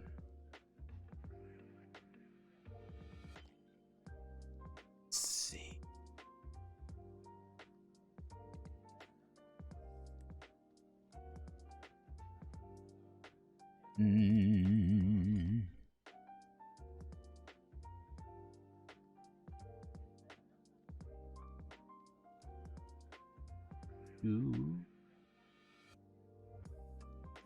Okay, so let's start inflicting some conditions on. Let's start with some conditions. Okay. So immediately thinking, let's just write down some ideas that we have. So suppression. We're being shot at a lot, things are bad. We'll do do slowed.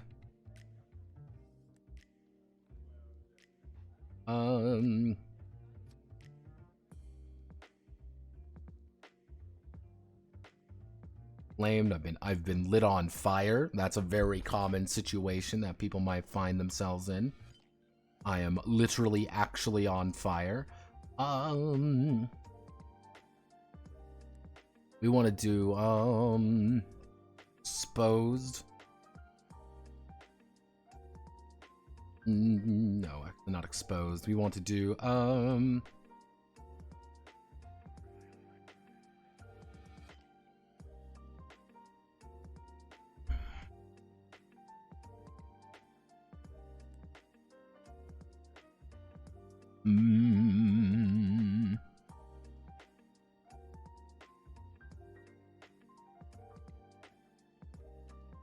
if we call this exposed, then we go all the way up here to revealed.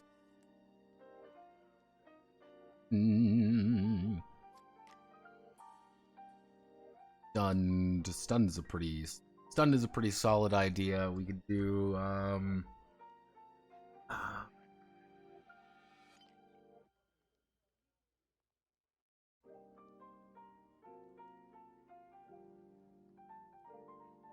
we want to do something like if we do suppression, which is going to be effectively move or out of position, move or out of position. Actually, out of position or move move to out of position. Slow 2 actions to move, bleeding to halo durability around to round, expose, +2 to hit, 2 to hit, stunned, -2 to actions. So it's like, it's harder for you to hit if you're stunned, but if you're exposed, it's easier to hit you. Maybe we do something about reducing damage.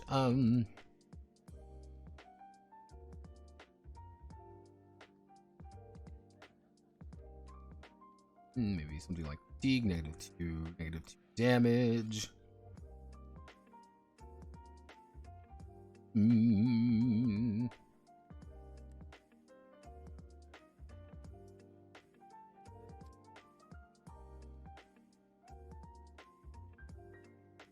Maybe some other good idea. What are some ideas here? Let me think.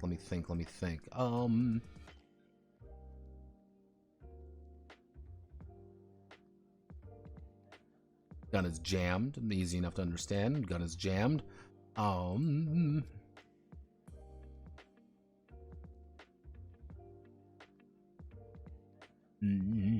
Actually, we can do locked.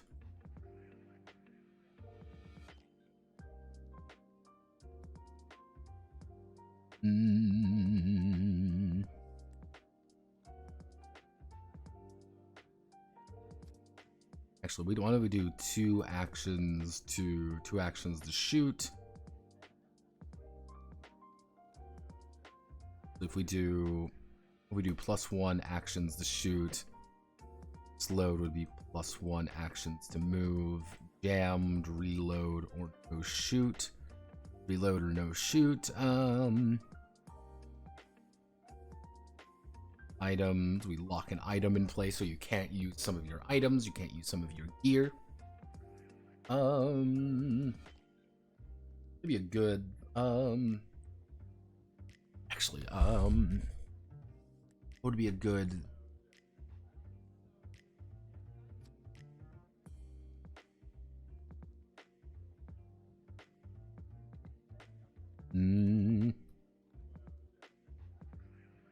not use techniques. Frazzled, I don't really have a better name for it right now. Just frazzled, out of gas, ready to drop, tired out, worn out. Pretty much you're in a bad spot. It's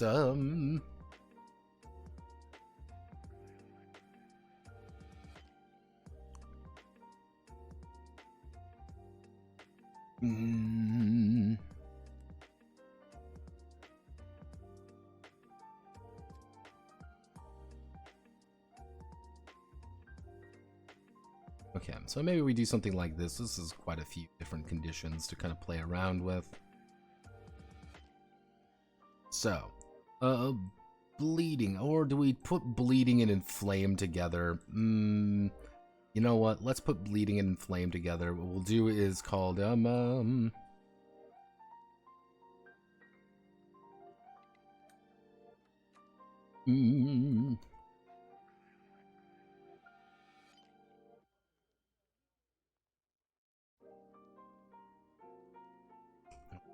at the end of every round, so you can have multiple damaging conditions on you and be like, oh no, I got 3 damage conditions. That's -6 Halo durability at the end. Demoralize, cannot gain momentum by action. Hello phone, what's up?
Mom's having it all. Mama, my mama. Let's see. The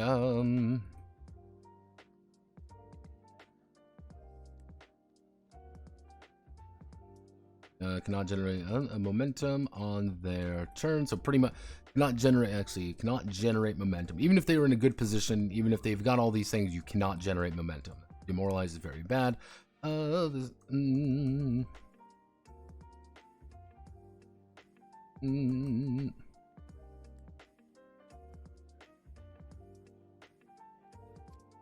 Let's hit the student. Fatigued. All attack actions take +1 actions to you. +1 action to you. It takes +1 action to use. To form. Pretty much means anyone with a heavy weapon cannot actually take an attack. You need to clear fatigue. Frazzled. The student cannot use momentum to cannot use any techniques. Jammed. The student. Let's see. Student cannot. The student cannot take an attack action until they reload. Locked. The student cannot use any utility items. Slowed. All movement actions take +1 action to perform. When be stunned, the student has -2 / -20% to all actions. That's to all actions. Pretty bad. Actually, we can do, I'd say, yeah, -2 or 10% to all actions and tests. These do stack, so you can get this really bad if you get a lot of stun conditions. Suppression. Student. If the student moves, they will be moved down 1.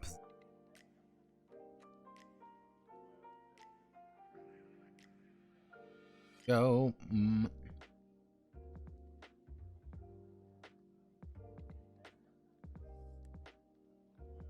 Ends at the end of the round. But hey, maybe you don't want to be fucking pinned down, because getting pinned is bad. Move, ending at the end.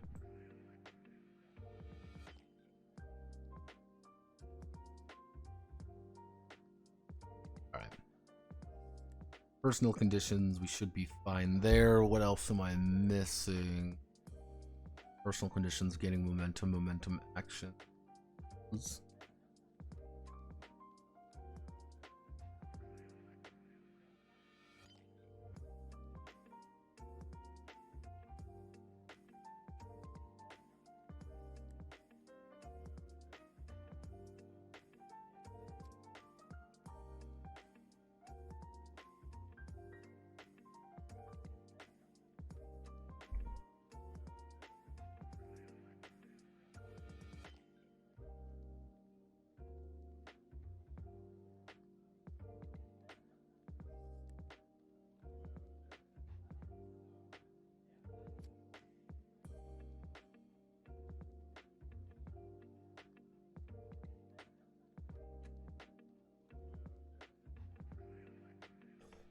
Personal conditions feel a little weird. I feel like I should put these earlier, but I don't know where. Maybe we put conditions after combat action?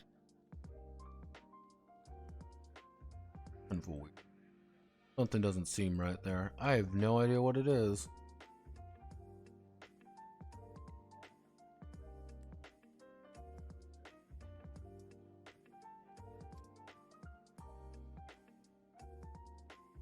Something doesn't seem right.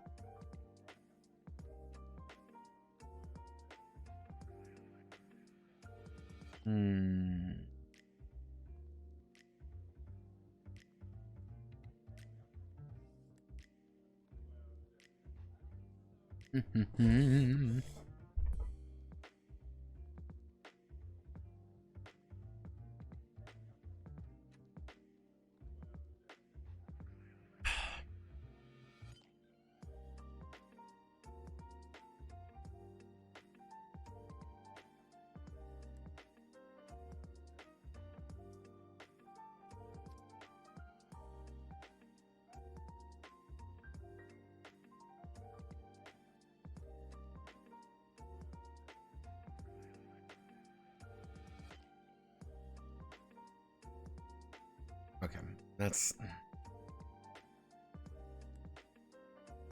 it's kind of that like first existence where you know something isn't quite right, but you're still like, tell me more about the thing that you're slightly wrong about. Yes. Yes. Archivo, extra light. Archivo, extra light. Probably had to fix some of these because some of them are and some of them. Oh, all right. What am I missing? I'm missing utility item. So I'm missing utility items. Where would I put utility items unless I put it in its own section? Or I put it up here with the weaponry.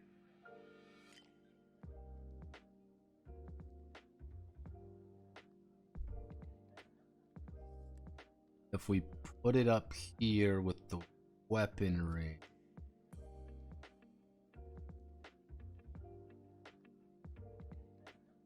maybe we can do...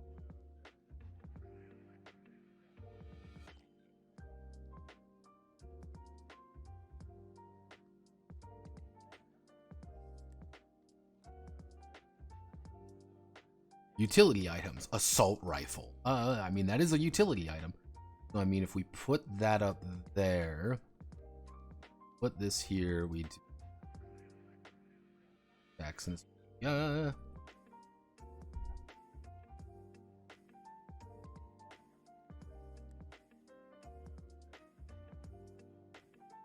Each student is outfitted with a number of actually we do utility item, armor and utility items. Armor and utility items. We split this up into two. That means we can start talking about armor types a little bit, and armor types being a little bit odd, which then down below we'll do the elemental chart. Okay, each student is outfitted. Each student when deployed into the field is given a handful of supplies and gear to keep themselves motivated and prepared for battle. While every school treats their strike teams differently, deploying they do expect them, they do wish for them to return. Also, I'm not hitting double E, it's my fucking E is double clicking. I don't know why. It's very annoying. Strike team differently, they do wish for them to return.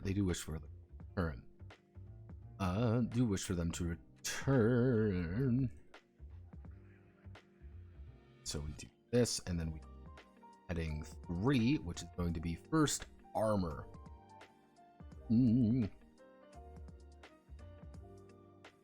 Armor and protection. Armor.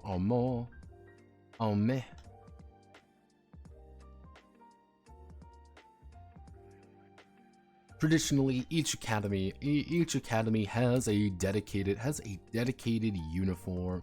Uniform for their students. Let's go to Blue Archive.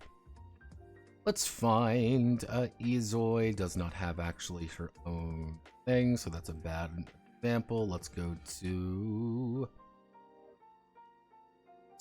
you. Hello, Yuka. Yuka has her great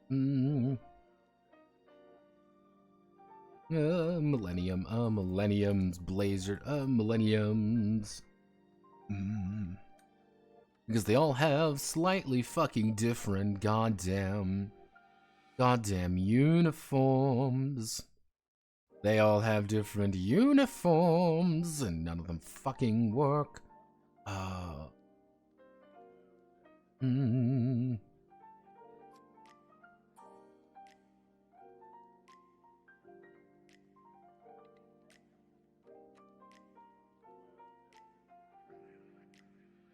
Where is Asuna? Hello, Asuna. Yes, hello, Asuna. Show me your basic you. All right. So traditional millennium. Millennium is fairly relaxed. With a blouse bow, light blue, with a white blouse, light blue bow, and a dark blue skirt, with black shoes.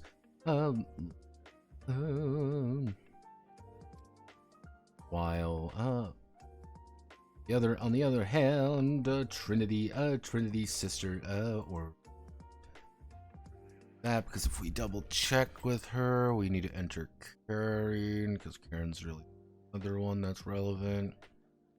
Karen also wears that, but also focused on light blue, the dark blue skirt. Double checking. I love triple checking. I love making sure that there's nothing fucking consistent. Actually, why don't I just look at like a very like standard Like student. If we just look at the standard students, like this is what a very traditional student would look like. So light blue, so it'd be fuck.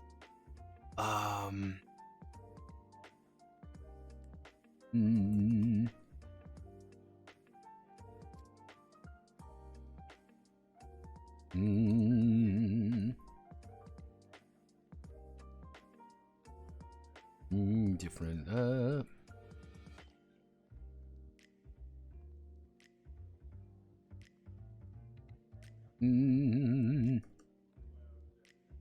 what would you actually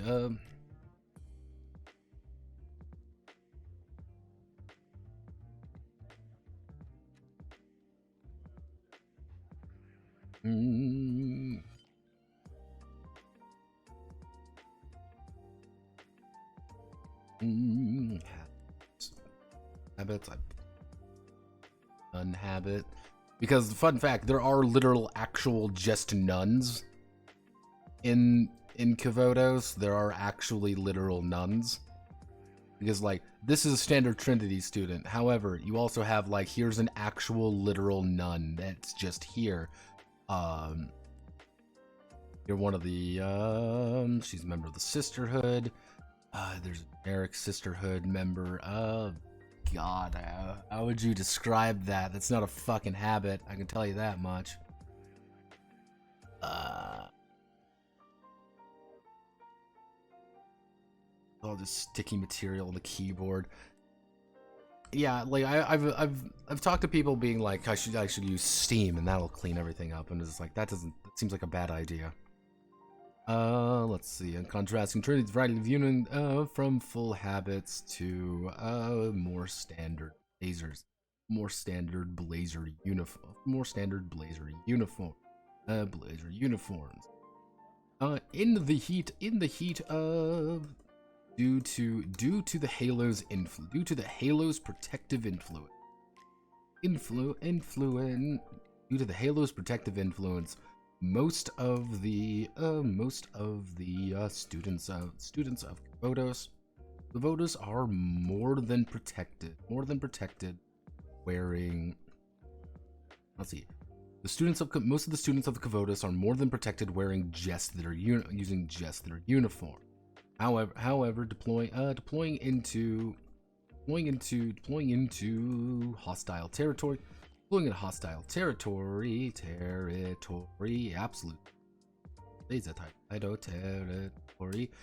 However, deploying in hostile territory may prompt certain students to don heavier armor if they know what they are coming into contact with.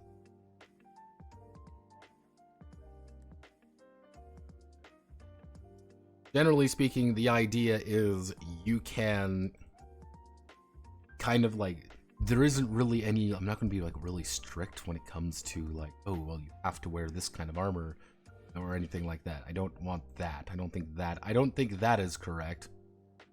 However, section that, which is going to be armor type, additional Halo, which is going to be Halo durability,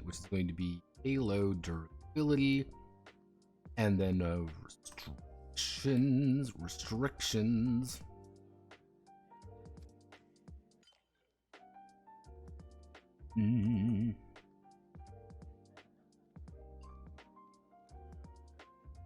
There are four major, actually no, not Halo durability, then we do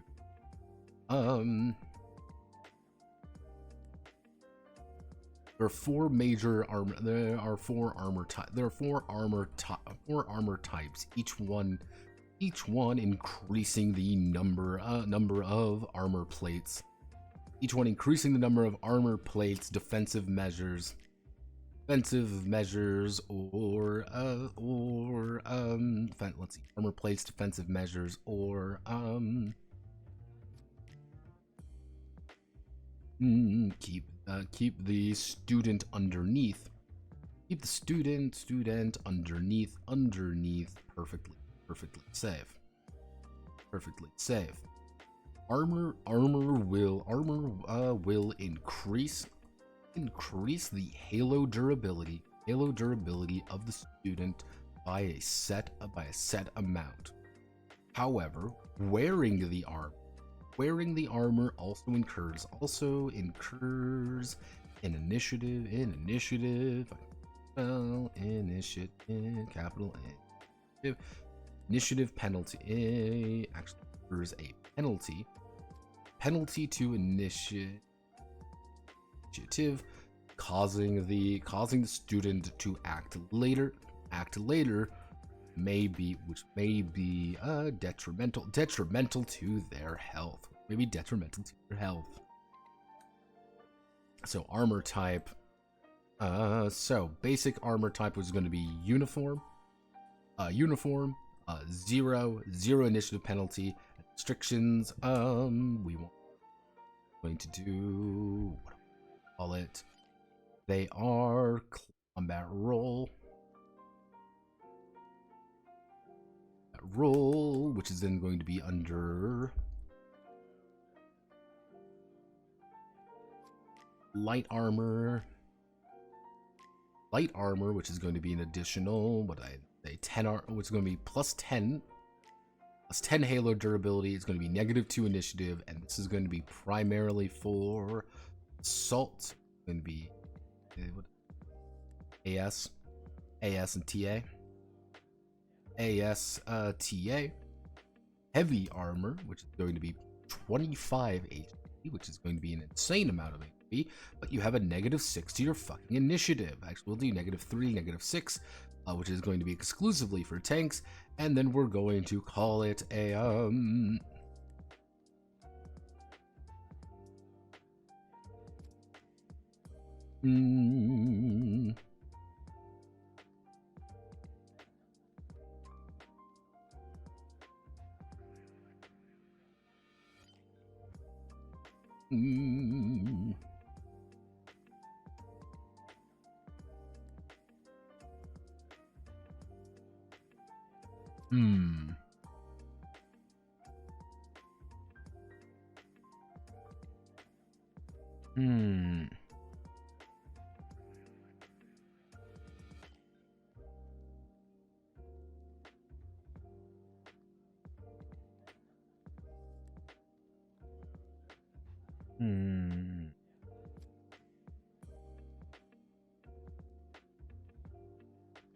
Okay.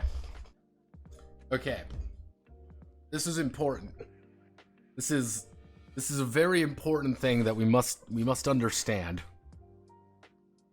We could put something else in here, and it can be very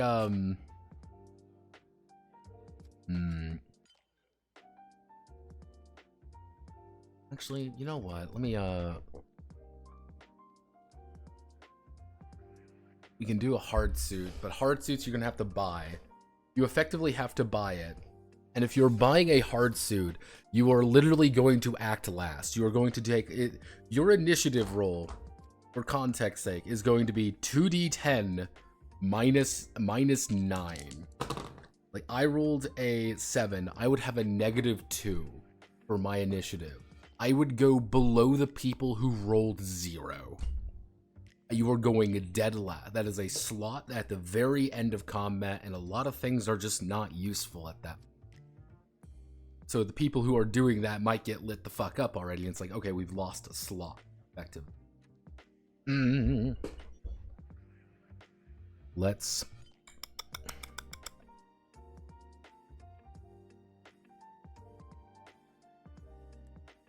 I think this is important. This is very important. You don't understand, everyone. This is essential to the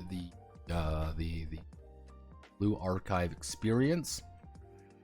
That if we don't include, I would be doing a disservice to the game and yada yada yada. I can't really do that because, you know, if I don't do this, it's incorrect, right? I'm not. if I don't do it, I'm actually like a bad person, and that's like I'm not living up to the expectations of the not living up to the expectation of the franchise and other thing.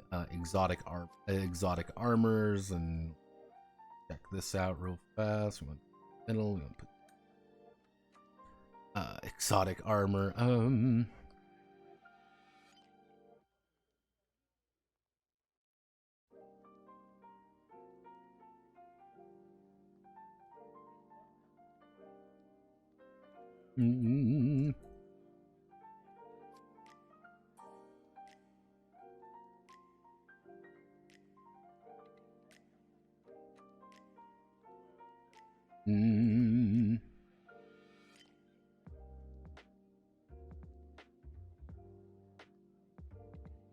Doing this for complete.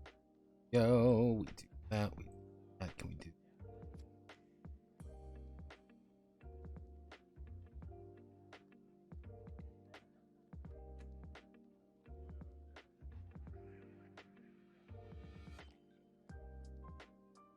That we need. That we need. Smaller. We need smaller. You work with that. There we go. All right. Exotic armor types. Let's just play it how we're supposed to. Let's think this through, everyone. Hello, you are a nun. You are a nun with a gun. Nun with gun.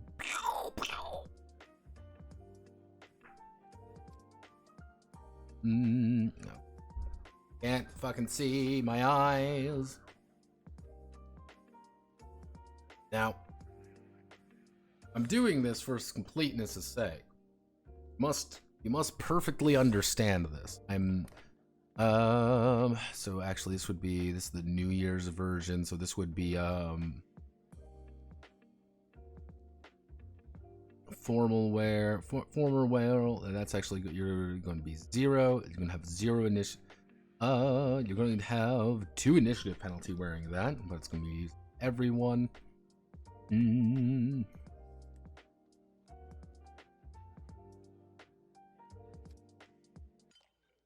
Oh, it's very important. In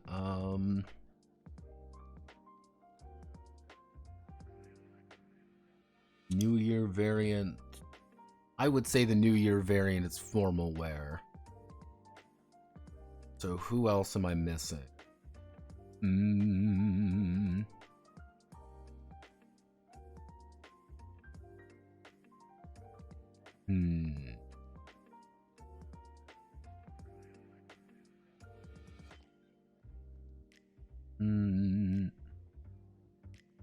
It's one of those things where you realize, like, a lot of these girls do just have the swimsuit variant or the gym variant. Guess we can.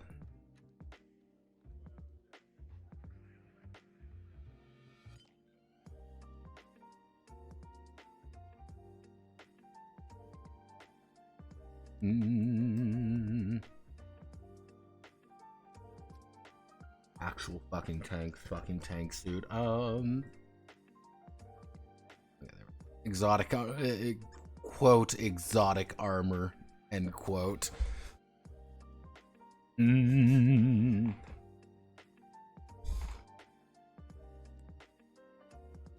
we go. More after assume they find themselves in Crotus. I'm doing this for completeness. There we go. So now we do that. Then we do that. We put there. We put utility items. Each student has access to two utility items. Access to two utility items that they may use in the in a combat operation. These are quick to use and located on a belt in a rig or anywhere immediately available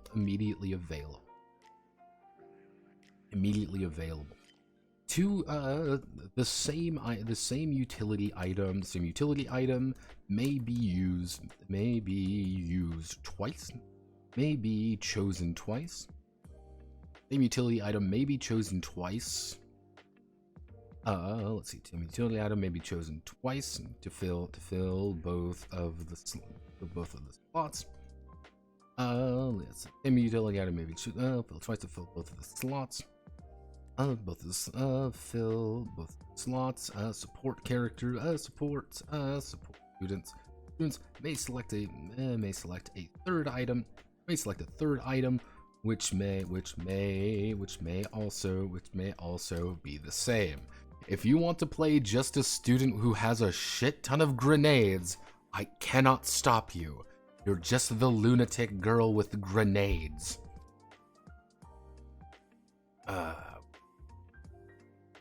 I'm not gonna the big thing here is I'm not gonna restrict it to I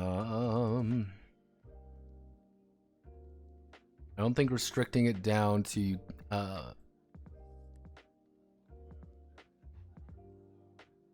we call it something like this, and we'll utility item description. So we want to do flashbang, we want to do frag grenade, we want to do smoke grenade.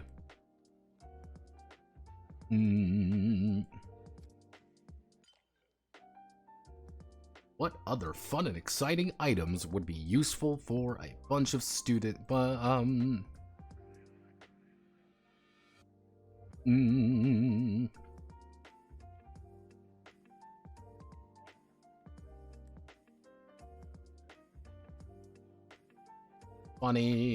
funny item. Tell me more about items.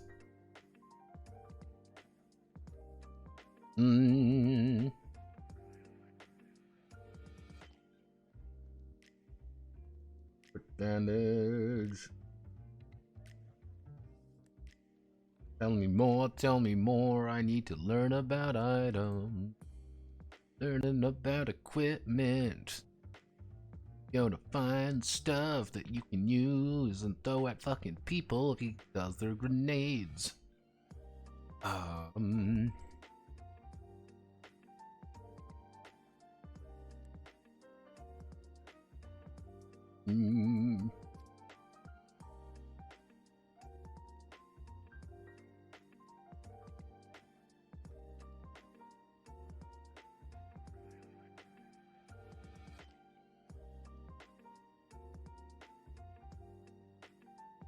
Who's pinging me? Who the fuck are you? Don't know if I should accept that or not. Oh no.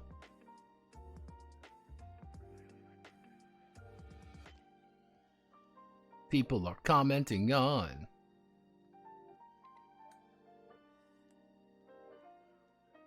People are commenting on the video. I like it when people do. It was me ages ago. No, it's Tufty. Tufty is deciding that he wanted to talk to me. Let's see. Resupply 1 out.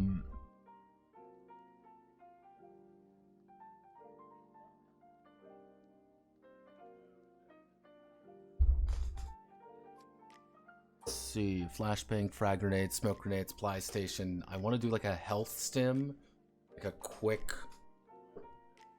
Like a quick little like stabbing, like, yo, here you get a little bit of health, extra health.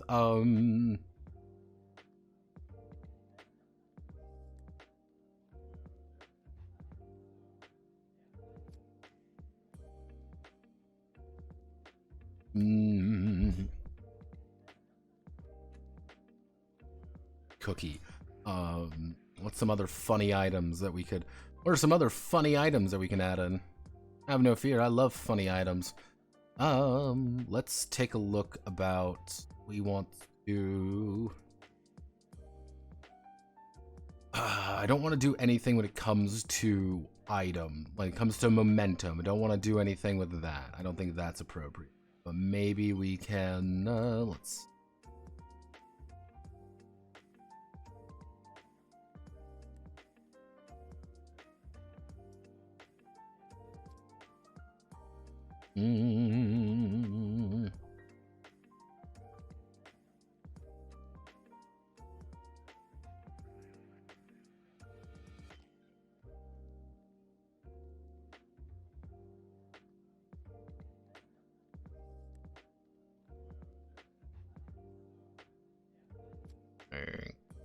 Good.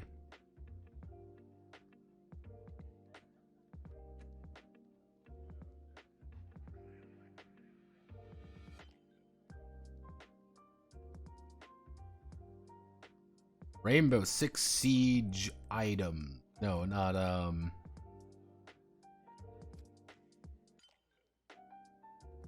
fuck, what do they call them? They're not, they're, and who the fuck are half these fucking people?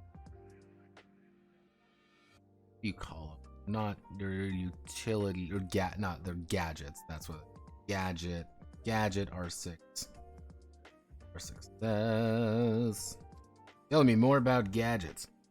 Breach charge, drone, rappel, smoke grenade, stun grenade, claymores, barricade, cameras, deployable nitro cells. My favorite weapon, the fucking the IED.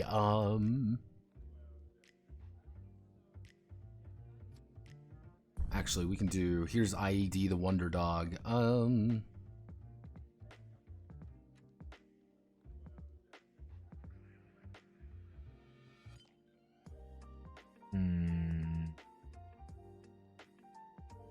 I'm trying to think of extra items, because, like, I had, like, oh, okay, like, I've got items, I totally know what's going on, then I'm like,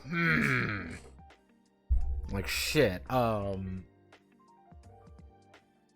little items that help you out by doing something. We want to have, what other utility items?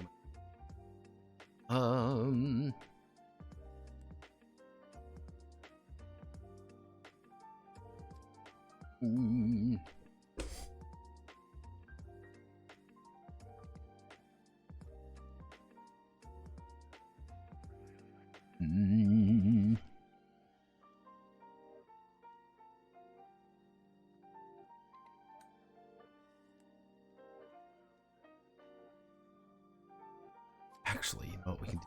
Go down to the personal conditions. Tell me more, just wanna do this.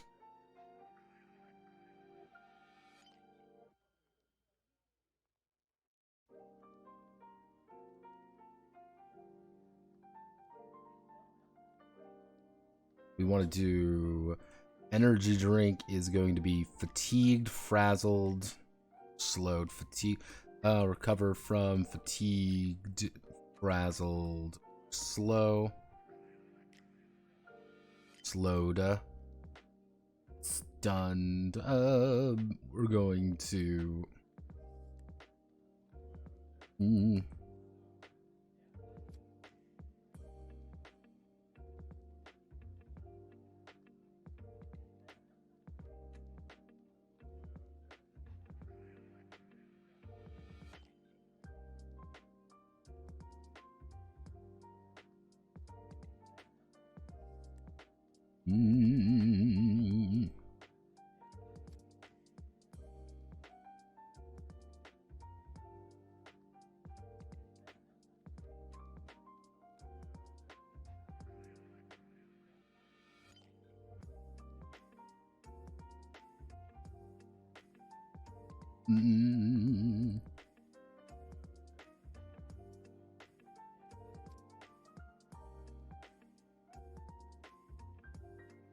next book.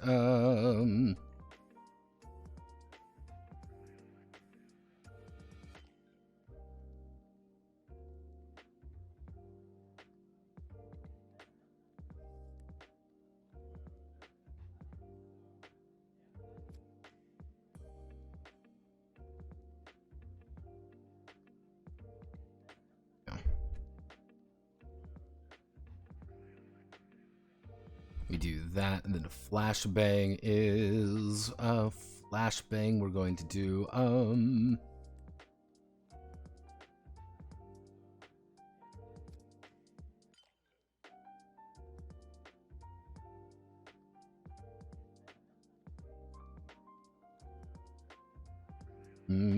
range 2, inflict the stun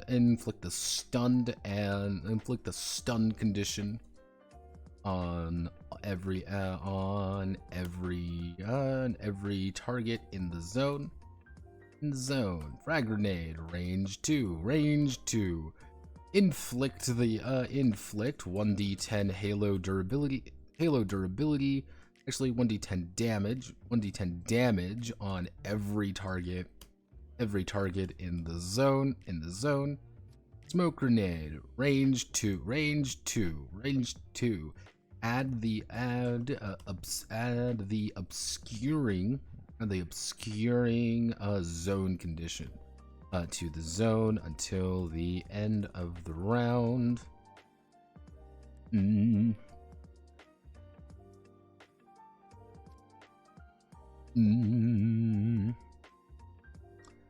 Let's think. What would be some other good? What's some other good items? I need like, I would say like 1 or 2 more items. This would work. I'm trying to think of like what would be a good item like to put in this situation. I don't really know. I'm trying to think. Like, I had such a great idea. Like, it was there. The idea was so amazing, and now I'm like, can't think of what it is. Like, what do I add?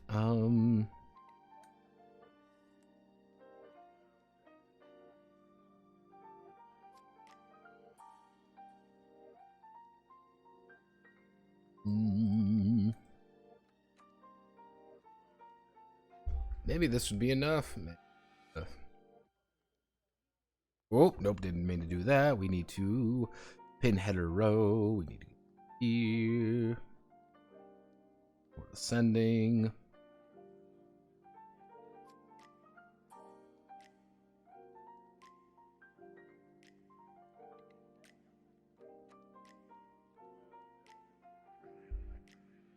I don't want to do anything like that. That's a bad idea. Okay. So if we double check where we currently are, we've got armor and utility items. I guess we would need to add in attachments there. You know what I'm gonna do? I'm gonna lower the number of attachments by 1 to everything except the SMG. I'm gonna lower the rifle to 1. Grenade launcher is gonna get 2. Flamethrower is gonna keep with 1. Rocket launcher is gonna keep with 0. 0. I think that's fine. No, I will keep that. So that would be, we need to fix this up a little bit. I guess we would put in attachments next.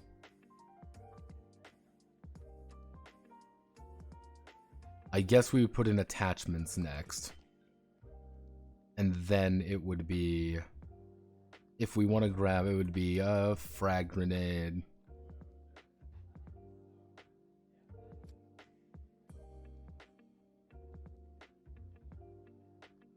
She's supposed to be a little bit more support. Or that she wants to get in there. She wants to actually no, she would use a stun grenade. I think she would frag you and then throw a stun grenade. It would be 3. Okay.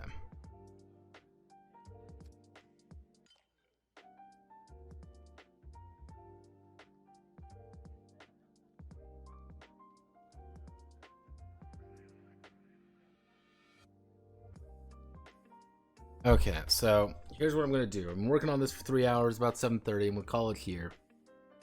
But the current state of affairs is I'm gonna work on weapon attachments probably tonight. I'm just gonna sit down here and like just work on weapon attachment. This works. Combat is done. That's fine. Commendations and training Need something. We're gonna work on that on Monday, and then into Op 4 in the city. Generally speaking, what might occur as well is I do commendations and training over the weekend. It's kind of on my own time, and then we do Op 4 in the city in our own private oasis on Monday. But everything else should be in there. Yeah, we're gonna call it there. Thank you all for watching. My name is Notepad Anna. Oh, actually, here, you know what I can do? You know, I'll do it live. I'll be a productive soul live on air because this is what I gotta do. Let's be productive. Hello, it's me. Let's go here. Let's go to comments and let's go through some of the comments. Mr. Webb gave up designing my own. Ow. Now talk about dark bad.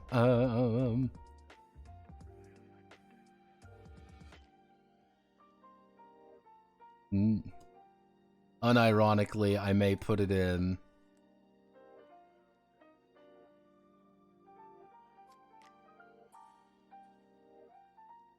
Unironically, I may put in a.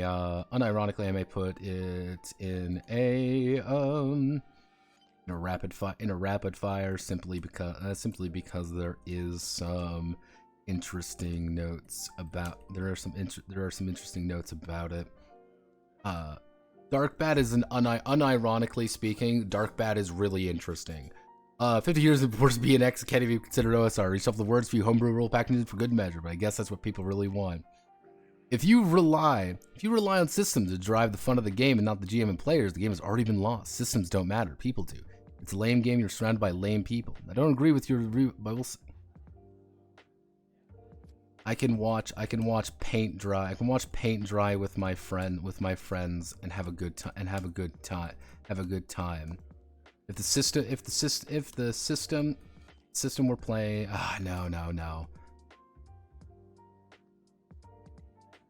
no, bad Notepad. Do not reply to Glenn Butler 4053, who's a fucking idiot. But let's see. Ah, yes, D&D with all the sharp, annoying edges, but old, clunky, and covered in the same fucking rust as every other D&D clone that's ever been printed. This is the tabletop RPG version of those stupid first-person shooters. They're the same fucking game with just a new look made every couple of years. How many times you play CS, Far Cry, Call of Warfare, Halo Strike, where you realize it's the same shit over and over? Each one isn't that good of a system. Ever ever play anything besides D&D? Oh boy, oh boy. Longest travel at 4 degrees except the effect. Let's see, we've got that, we got Fire Emblem, yeah, we just got a lot of people. Let's see, just basic fantasy almost 20 years ago and so much better.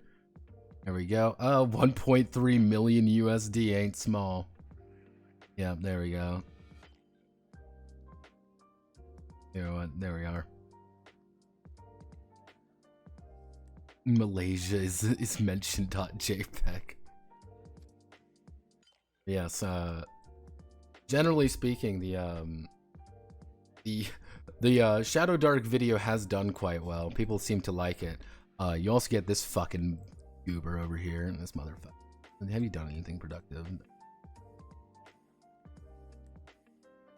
I'm annoyed by it, but alright. Godspeed, good luck, you know the rest.